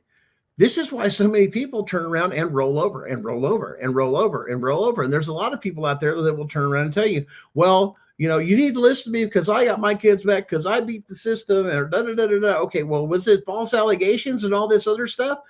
And then you get into some of the stories and you're going, no, they actually had okay, well, yeah, you got out of it, but damn, you was guilty as hell. And basically they dropped the ball. You got out of it because you played the game against them and they were sloppy. I get that. But a majority of these cases that are CPS cases are brought up on fraud. There's no foundation for any of it. Not even an inkling. Not you. Well, I kind of screwed up and let's see if I can get away with it thing. It's one of those, it doesn't even exist, or they'll turn around and throw those things on people. Like they tried to, like they were trying to do to me, that now they're getting in deep shit here over that stuff. It is the fact that because you wouldn't shut up about the CPS caseworker violating the Fourth Amendment several times, and the judge looks at it and should know, you're the judge. They just submitted to it on paper in their facts report. How did you not see it? Wait, do you look at, wait a minute, it says you've been in the home. Where's your warrant? That's what a real judge is supposed to do. Show me the warrant. For we proceed, you're bringing this to the court and says you went in, you went to the house, you visited the house, you did a home study, you put all this stuff in here and this and that. Show me the warrant where you got in the house. Oh, well, they let me in. Ma'am, sir, did you invite them into your home of your own free will and not intimidated or anything else? I didn't know I had a choice, Your Honor. As soon as that comes out your mouth, now it has to go away. Why? Because I don't know. I didn't understand. You have to understand for those. That's the protection of the constitutional rights. It means just because you don't know as a citizen, as a state actor and employee, it's required for them to know. Required. It's what it's there to protect us from. You're supposed to know this, Your Honor.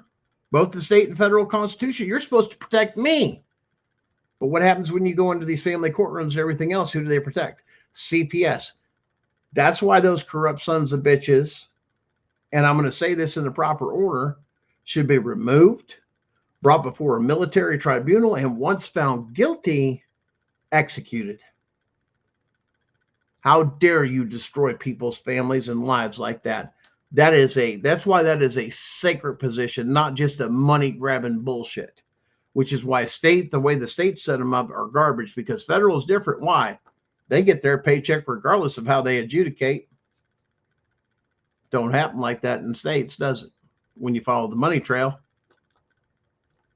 Wonder since cops, especially in Tennessee, you know, there was a story that broke that they were being, the Tennessee state troopers were being pushed for quotas for DUIs.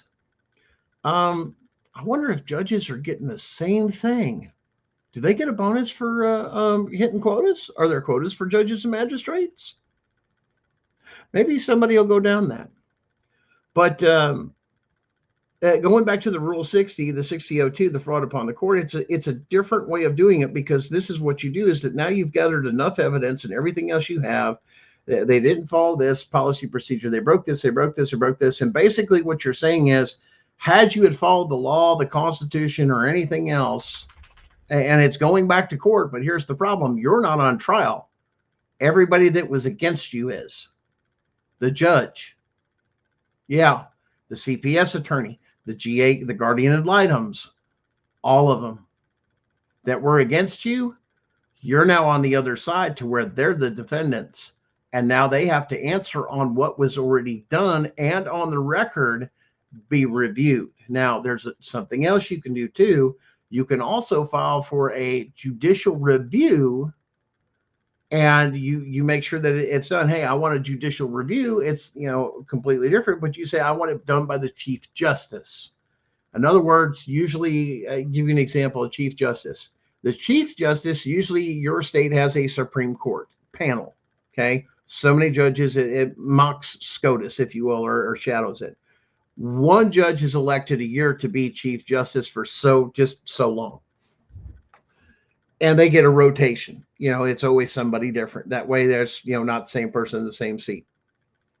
That's the Chief Justice. You can ask the Chief Justice, which is supposed to be the most knowledgeable people in your state, about the constitutional law and state laws, and review your case or review the case by the lower court to see whether or not, now understand, you can point out things, process, so on and so forth. But like what we've told you before, the rule of the game is not what's said in court, it's what's filed. File.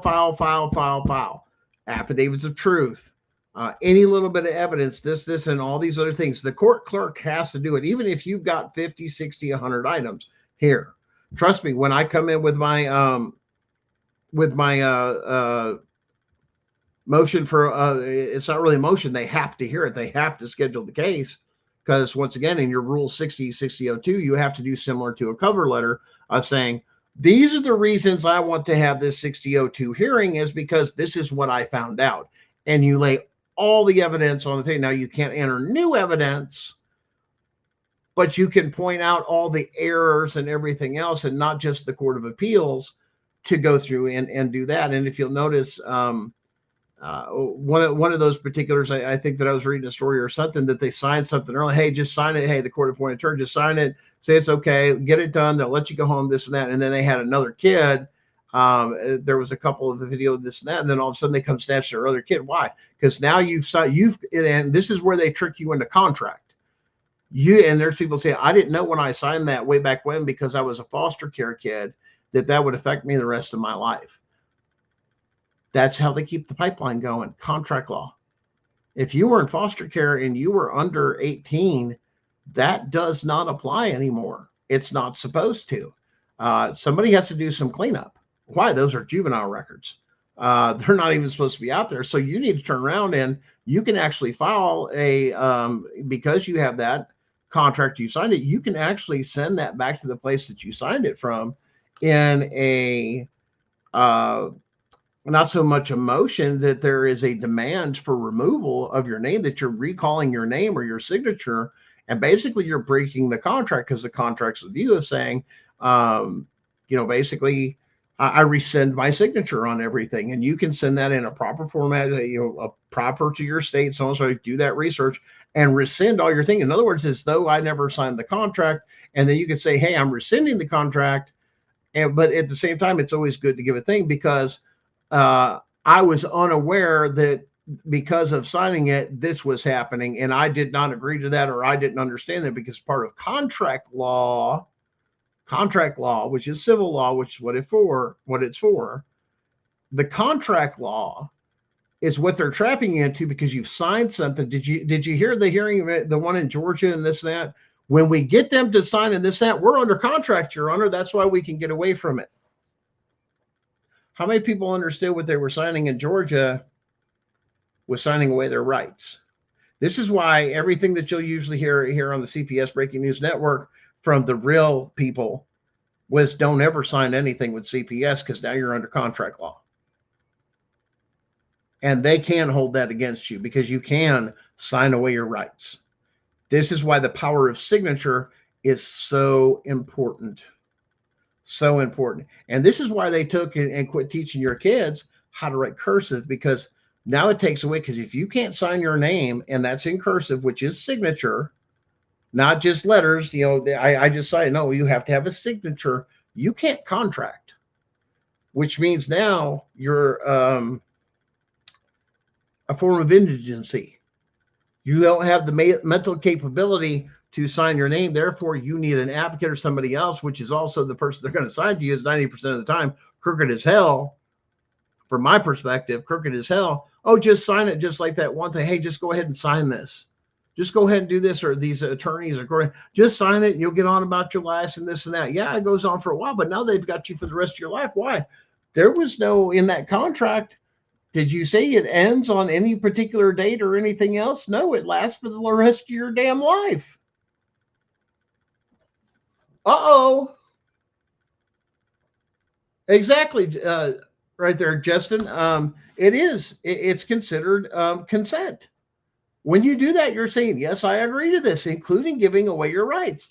Don't sign anything. Or you sign it, once again, UD, or under duress is what that means. When you sign UD, or all rights reserved. Some of those things there. Why? Especially, and here's the fun one. And this is where you go get your name. And I've seen this done too. It's funny. Go get your name trademarked. So anybody that uses your name and then sends it before you, put it on there that they have to pay you $2 million. So when a court puts your name that is trademarked on a court document, yeah, we got a problem. Why? It's a trademark name. When you used it, you owe me $2 million. Do you have it in writing that it was given permission that you could use it? Nope. We got a big problem, because now I'm taking you to a whole different court. Trademark court. Trademark court, it's black and white, black and white, black and white, black and white. Trademark. It's trademarked. Did you use it? Yes. Did you have permission? Well, no, Your Honor, we're the government. Doesn't matter. You got a Dun & Bradstreet number, don't you? You're a business. You have an entity number, don't you? Yep. You're a business. That's why you'll see stuff like, big cities and this and that. It'll say, but not really founded. They'll say incorporated. Watch. I haven't ever seen that before. It says it was incorporated this day. That means it was turned into a business entity. Yeah. You're doing business with a business, not a government. That's how you get them. I got a Dun & Bradstreet number. I mean, that's your proof right there. You're a business. There's your DUNS number, is what we used to call it in the business, because I'm a former business owner. I know how this works. That's your business credit line. That's what Dun & Bradstreet does. Kind of like Equifax or anything else, but it's for businesses. There ain't 3 of them. There's only one. It's where you go through. It's the big boy. And you got to pay to be a part of it on top of it. That's the other thing that'll kill you. The other thing is jurisdiction. Yes, Justin, consent is everything when it comes to you. The other thing is jurisdiction. Do they have the power to do what they're doing? Or have they been given the permission to? In other words, the power to and the permission. It's 2 things. Right there, there's 2 things, twofold. When you go into dealing with anything with CPS, the courts, or anything else. Permission, which is consent, to jurisdiction. Do you have jurisdiction? And a lot of times these judges and everything else, especially in family law, especially with stuff where they cross state lines, You got to deal with the UCCJEA. You've got to deal with so much paperwork. There's policies and protocols. Let me give you an example. I know of a case where a CPS agent in one state is trying to take over a case from another state. In other words, saying something happened in another state, and now we're taking jurisdiction over. The problem is they never checked with the original state or the original judge, or got permission from the attorney general of the other state, because they have to go to their attorney general to go to another state's attorney general saying, hey, can we have jurisdiction on this particular case, even though you have original jurisdiction? You have to get consent under the UCCJEA. Now, for you guys out there dealing with multi-state cases, if there's no UCCJEA paperwork, they don't have jurisdiction and they're operating illegally. You can literally overturn a case over jurisdiction under UCCJEA, and believe it or not, a court is to establish the jurisdiction or answer all those questions from the very, very, very beginning before they proceed with anything. Anything. Okay? UCCJEA. There's another thing with juvenile cases for you guys to watch out for too, especially with CPS. I cannot confirm, once again, I haven't done the research, but I'm going to go out and say that a great percentage, if not all states, a juvenile court case, a family court, which is juvenile court case, is sealed and requires a judge's signature to unseal it. So in this particular case, we had a jurisdictional issue, but here's the thing. The CPS of this other state called the court clerk's office of another state where the case originated and said, hey, send me the paperwork for that case or the details of that case. And the court clerk sent it. That court clerk just committed a felony. A felony. There was no judge's signature to even say they could take it over. One, that's technically them notifying, because they're supposed to send it, if they would have done it right, is saying, hey, we're requesting this document, this court case, and jurisdiction. The UCCJEA demands that it is mandatory that it's done. So when you get discovery, and you can ask for discovery, especially if you're pro se, or ask your attorney if you have this and that, hey, go ahead and pull the paperwork on where they got that other case from and this and that, and get the actual paperwork, like the form and the whole 9 yards where they requested it and everything. And they're going to look at you funny and go, why do you want to do that? I won't look at something, just get it for me. Okay, your attorney works for you, he'll get it for you. You get it, it turns around, and you look in there, and it's just a request. It's to the court of clerks, all this other stuff, this and there. There's nothing on there. There's nothing on there where the judge signs it and it has signed to unseal it, which is required to go with it when they send it. That's part of the paperwork under the UCCJEA. That other state is now in possession of stolen court documents that are sealed in another state. Even that state that received them, and the CPS agents and everything else that see them, just committed a felony. But here's the thing. They committed a felony in another state, even by possessing them, which means now the judges and everybody and the CPS workers and this and that we'll say Virginia, and they send it to we'll say Tennessee. Well, now there's a big problem. Why? Because now technically, once charges are pressed, people that the state of Tennessee will should put out a warrant for the fact they now have possession of those. But also the fact that they request them and didn't follow the UCCJEA. Now, whose jurisdiction does the UCCJEA follow? Federal. 1983, constitutional question. Your Honor, I have an emergency. I need an emergency hearing and decision on UCCJEA. Okay, what do you got? Your Honor, the judge didn't sign off on it. There's no paperwork. There's no a letter saying that one state's giving up jurisdiction to the other state. None of this stuff exists, but they're still in possession because they did some backdoor trading. I need a ruling on jurisdiction, and then I need to take this ruling that you have this and that and send that over to because now it's federal jurisdiction crossing state lines. I need to send that over to the Department of Justice, or with the U.S. Attorney General's office, Because I'd like to press criminal charges after your findings. Because then guess who's making the complaint? It's not you. You can follow up with it, but the court is. But you didn't know you could do that. Do you know that you can type up a, basically a demand that all the evidence and this, and that be turned over to this and that, and your state police, the governor, that all these other things, this and that, criminal charges.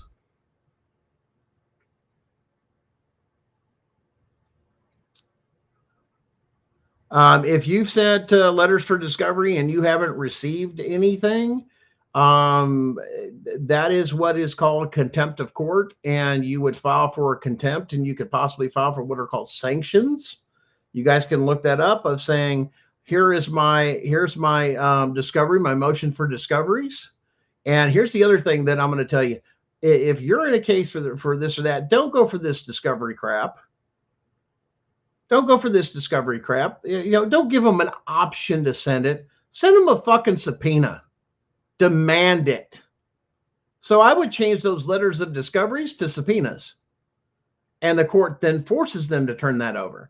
If they don't turn it over, it's a lot easier to make a complaint, we'll say, with that same court, to say, Your Honor, I sent a subpoena over for this particular, for these particular things, especially when you know what's in there that you're looking for, especially in that discovery. And I know you got it because you're required to turn over all evidence. Your Honor, I need to file for sanctions. I need to file for contempt of court. They're not giving it to me. You got it. This is the paper game. File. Put it in paper. Why? Because if you go from there to the appellate court, even of your state, that's what they look at. None of the arguments, anything else. They look at the evidence and they look at the outcome. Most of the time. They'll look at a little bit of testimony, but 90% of what they're going to do is review whether or not you've got it documented. If you ain't got it on the court record, you're tough out of luck. Well, I said it in court, Gunner.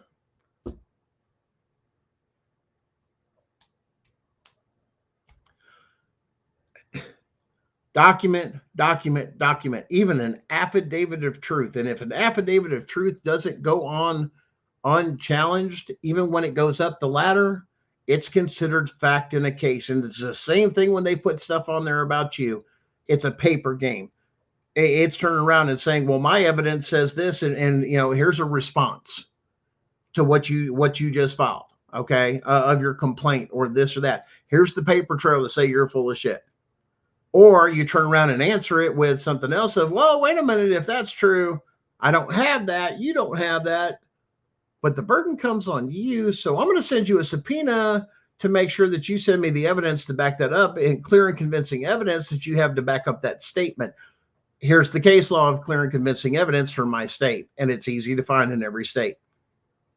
You got to give it to me. Do you have it? If you don't have it, now you've committed fraud upon the court because you've put something on there like we read for, and states can have different things for that. That's fraud upon the court.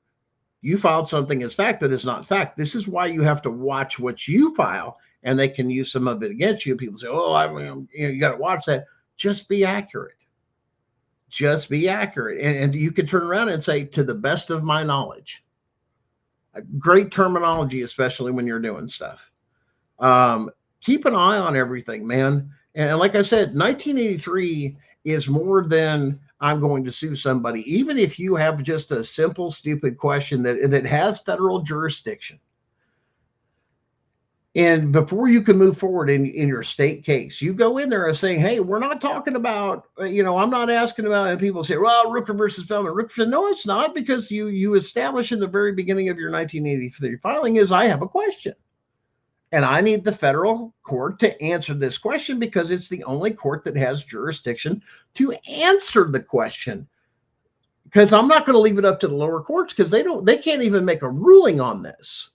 So because they can't make a ruling on it, they have to ignore it. That's why a lot of states will say, we don't deal with constitutional issues in this courtroom. I understand why you say that, but you're still supposed to apply what's there based off of your oath, at least the basics, to come through this. Unless I give you something else like case law or this or that. But here's the thing. And I turned around and I saw this post the other day. oh God, where was it? Lord have mercy, it's killing me. And we're going to wrap things up here soon. Uh, I saw a case or a post just the other day, and I loved it. I really did. And I think it was. Let me see if I can find. I don't know if I might have posted it and shared it. I'll share it with you guys. Maybe. Da, da, da, da, da. Ah, here we go. Actually, I'm gonna put this up here for you guys, and we're gonna close this stuff out here tonight. Thanks for being with us once again. Come see us next week. We're probably going to cover some of the stuff with Rule 6002 here in Tennessee. It's basically fraud upon the court. It's another hearing of holding people accountable. It's different for every state. Some are different, some are not. You've got to find it once again what applies to your state, because once again, this is a state thing. But once again, your state probably parallels everything else. If you're confused, AI is a good resource to kind of nudge you in the right directions to do a little bit more research, which is great. But join us, next week, same time, same place, everything else, YouTube. We are getting some Facebook stuff finally to come through on our comments here, which is great. But 9:30 p.m. Eastern Standard Time, East Coast time, every Sunday night. And like I said, we're going to go over some more education. If you follow me on Facebook, this is something that's personal. It's not so much the thing there, but if you follow me on Facebook under Gunnar Everts, you can also don't forget to go out there and share and like the news page Gunning for CPS to get information. Sometimes I post and cross post and stuff in there. But this week is what I'm going to be sharing with you guys, our own personal. We're going to get a little personal and showing you guys. We will actually be publishing once we get it. We're looking to file tomorrow. We are going to be filing our Rule 60 to show you guys how that's really done and what that looks like. And boy, when you realize and everybody goes, oh crap, Gunnar, I didn't realize you had all that happen to you. That's pretty bad. Yeah, it's that much, but it shows mass corruption in Blount County, Tennessee. It shows how the judge in the particular case, and even the previous magistrate, because the same thing happened with both of them, violated so many canons. They even violated the state constitution with what they did. But none of the stuff was there that had anything, had the judge even been anything other than they were there to hang me because I wouldn't shut up about constitutional rights and how it was fruit from a poisonous tree, and how they covered up for the CPS caseworker that illegally entered, and they wouldn't address it. They wouldn't deal with it. They wouldn't even have a hearing. He even committed perjury on the stand. And if you guys don't know, if you guys follow like Jessica Saxon, regardless of your feelings of this and that, one thing Jessica Saxon and I have in common is we both had the same magistrate and judge. So what is going on in my case will directly affect her personal case here in Blount County, Tennessee, because it's going to blow the lid off of stuff. And oh yeah, if you think we ain't sharing information, we're all coming together here in Blount County, and we are sharing tons of information with each other because we're weeding out corruption. Why? Because we, the people, have to come together and fight. Put your personal differences aside. I know there's been a lot of stuff with people coming out, and they're going to pick the easiest one to go after when it comes to stuff with trying to stand up to CPS, this and that. I know you guys saw, if you watched the Davocate, this and that, there was a report on YouTube with Meg, or just Meg, Stand With Meg, whatever you want to do it, revealing a bunch of very disturbing stuff. One, we're not even close to that. We've never asked for a dime. We don't care. No, that's not the case. We are extremely transparent, especially with our case. And you're going to hear a lot more of it, and you guys are going to learn a lot as we go along. That's the point of this show, and point of what we do is to educate along the way of saying, here's ours, and see how we structured it. And then everybody goes, oh man, now I get it. That's the point of this, is to help you guys fight your fight. Because listen, it's not going to take just one of us doing this to tear and abolish this thing down. I am so proud of the people that are there in Louisiana, that they even got to their lawmakers enough to abolish CPS. I have never been prouder than to hear those things. I know more and more corruption is being revealed in every state, especially here in the state of Tennessee, where $41 million is missing now, that now the Department of Children and Family Services are going to have to answer for those funds. that were not categorized or spent or went into this or that or trafficking. We don't know. But now there's going to be a huge investigation. We have once again, the other call for the DOJ to do an investigation, the FBI, into the Tennessee Department of Children and Family Services because of mass corruption. And it's not just CPS, man. It's the court systems. That's the CPS people, man, they're low hanging fruit. You take out a CPS worker, there's 5 standing behind them. Start taking out judges, magistrates, this and that. That's where you go get them, as you turn around and you start getting them. And then you start implementing, and this is how you cross this stuff. Then you go back into your state policies, procedures, and all these other things. And then you find to where they're just following those orders. Then you go after those, because that's a different filing, because you're not going after them. You're going after the state's, the state itself, which is a whole different story of saying what you're doing is unconstitutional and they're just following your orders, but they're also disregarding the Constitution. Now you've got a whole different case than I just want to go after the people that did me wrong in my case. There's a much bigger picture of this stuff, which is also why we will be refiling. And once again, I'm going to blow your mind. We're going to be refiling our federal case just because we have found out so much and so much different, and we have nothing to overcome when it comes down to it. But just so you guys know and follow, and once we get that filed and all that stuff together, because like I said, we're working hard. But right now we're split with our powers here between, Sharon and I. She's dealing with Kentucky. I'm dealing with Tennessee. She still has to come back with the same, but I'm leading the charge in Tennessee on the original case. She's up there fighting for her kids on those cases under retaliation. But we're going to have a new federal case filing. And guys, just to give you an idea of what we're talking and how serious we're going to be, and I'm going to go ahead and let it out of the bag. And I'm hoping to get Jessica back on. I was going to do that here, but I'm going to let it out of the bag for you guys. And this will blow your mind. We will be filing a federal lawsuit against the state of Tennessee, Department of Children and Family Services, and every person involved in their official capacity. And we will be asking for $462 billion. And it's not about the money. Everybody says, holy crap, that's a lot of money. No, it's not about the money. It's about taking the money from them and putting them out of business, because now you got to pay out that kind of thing, and there's no structured thing that will bankrupt them. They can't do business. They can't be insured when they have a case like that, and what we're going to blow the whistle on, because it will be a whistleblower case. We will be filing under the Whistleblower Act. And it's going to be a very complex filing. But once again, you guys will understand a little bit more if you continue to follow us, what we've been going through, the hell we've been going through for over 3 years now, to try and fight this, on top of the fact that congestive heart failure, to where I don't know, I've got less than 10% of my heart left. So I'm giving everything I have into this. And why? Because I have nothing to lose. It's just a matter of time before I'm done. I've accepted that, but I'll fight them to my last damn breath till I can burn them down. And if I have to give my life for that, well, then I'll do that too. Because here's the thing. It's a matter of sacrifice. This is how we secure our freedoms, is we've set back so long on our laurels, not morals, but laurels. We've sat back and sat on our hands. We've done nothing, and we've enjoyed a bunch of stuff. We've enjoyed the internet. We've enjoyed the entertainment through sports and all these other things. And now it's coming down to where now we're having to fight for our rights. And then when we go to those that are part of the American Bar Association and pay these people ungodly amounts of money, they fail us. They don't go all the way. Why? Because when you get into this thing deep, pro se, you realize, holy crap, they don't even do half the stuff. Why? Because they have been trained with the American Bar Association by other attorneys doing the same thing that they've been doing, and just work with the system. Why?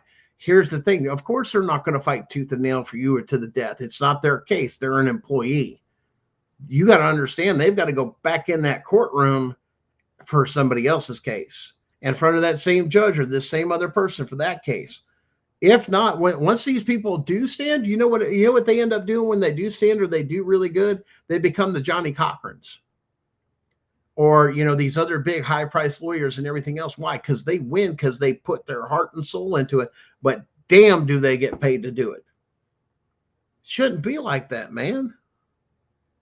We're all supposed to be equal under the law. Judges are supposed to know the law and defend us,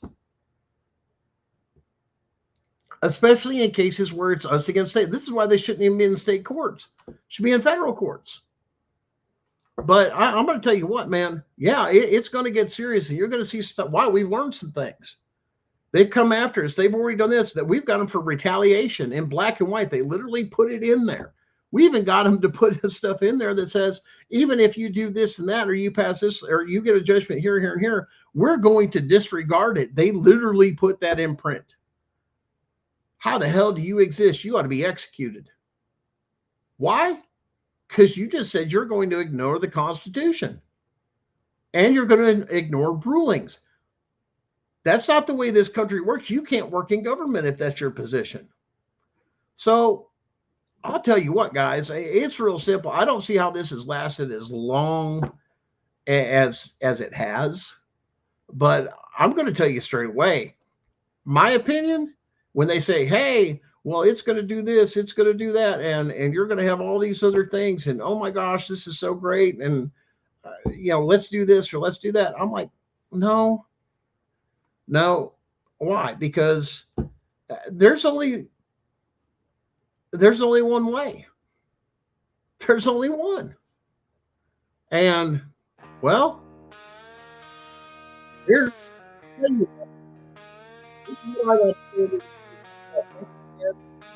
I'll see you next week, guys.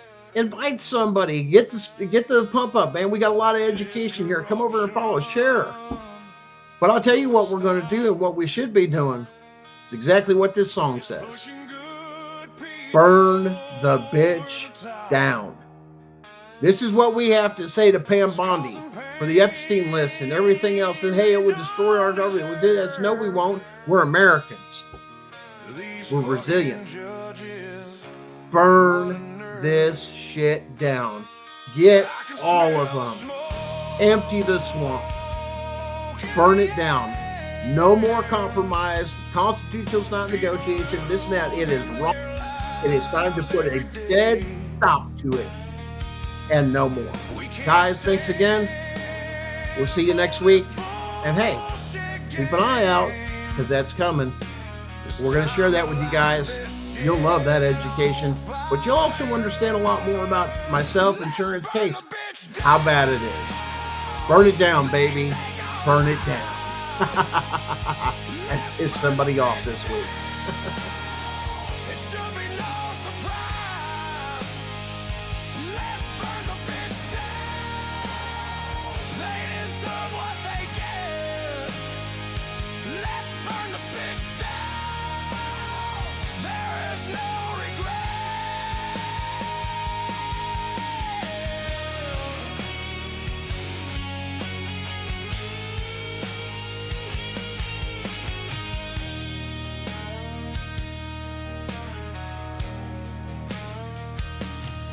They're taking kids, ruining their future, making dads run scared through the fire.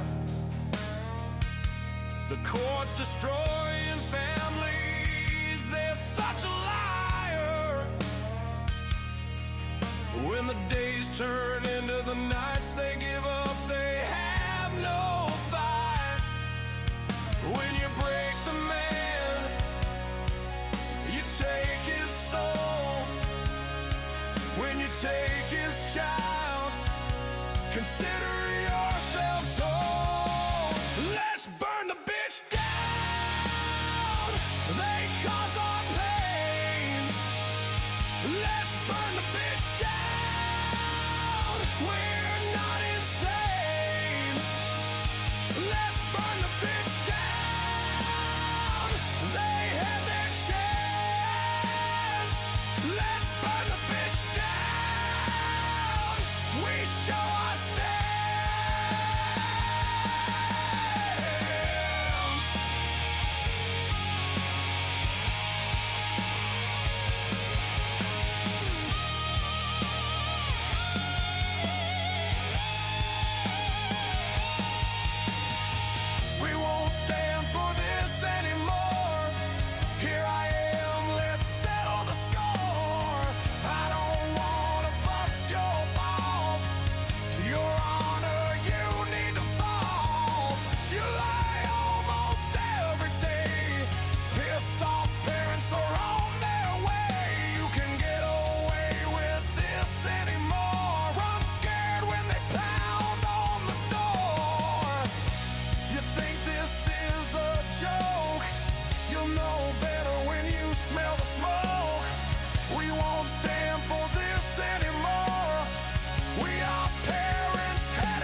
I'm gonna pull the whole thing down. I'm gonna bring the whole fucking diseased, corrupt temple down on your head. It's gotta be biblical.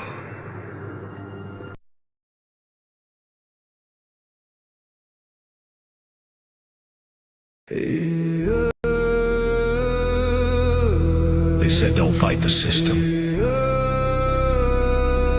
They said stay quiet. They were wrong. Lock in. We are exposing what so many have failed to. We are going to show you what bar attorneys have hidden from all of us. Hundreds of thousands of children and twice that of parents have been lied to and walked down the road of termination. It's the death penalty. We're all of the protesters, the ones who fight for the rights of prisoners, dogs, illegal immigrants. Why aren't you coming to the aid of our children and families? Right here in America, every day a child per minute is kidnapped. And no one cares. We fight alone until today. CPS punishers mount up. Here comes the CPS Punisher. Anonymous tip, another lie from one of them. No warrant, no proof, just a badge and a grin. Stealing kids like trophies, thinking they'll win. Mama crying on the porch, daddy in the cage. System wrote the script, but the CPS Punisher just flipped the page. The educator they banned, I see every violation, every forged line, every ex-part hearing, every stolen time.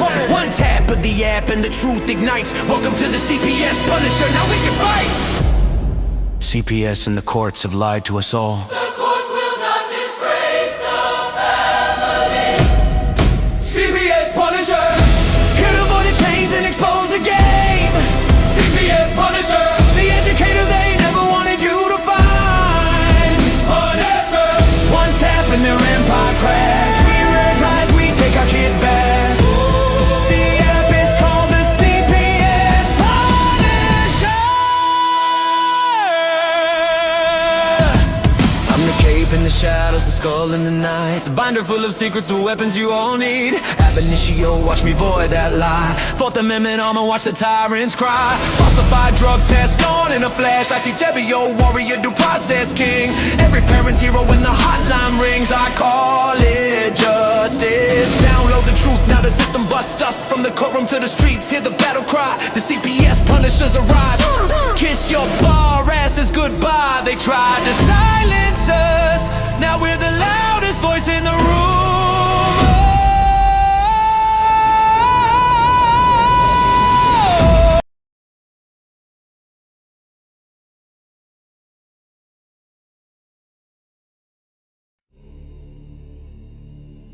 He calls it the reckoning. Blount County started it. Blount County started it. Kentucky doubled down. Gunner and Sharon are finishing it.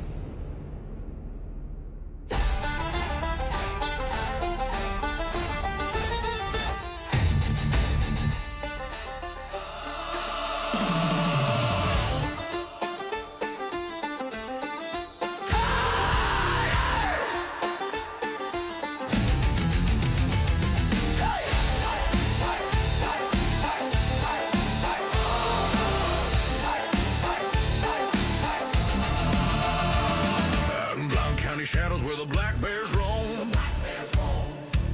They kicked in Gunner's door trying to steal his home. No war and no crime, just badges and a grin. But they forgot one thing, mountain men don't bend. He looked him in the eyes and said, you just signed your fate. You touched my blood, now feel the reckoning's weight. In the Smokies roar. In Kentucky weep. Hey, this is the reckoning. Gunner Evers calls it down. Blount County burning to the ground. Kentucky CPS on their knees tonight. Retaliation thieves gonna lose this fight. The reckoning is here. Wake up, America. Draw me for every stolen child, for every mother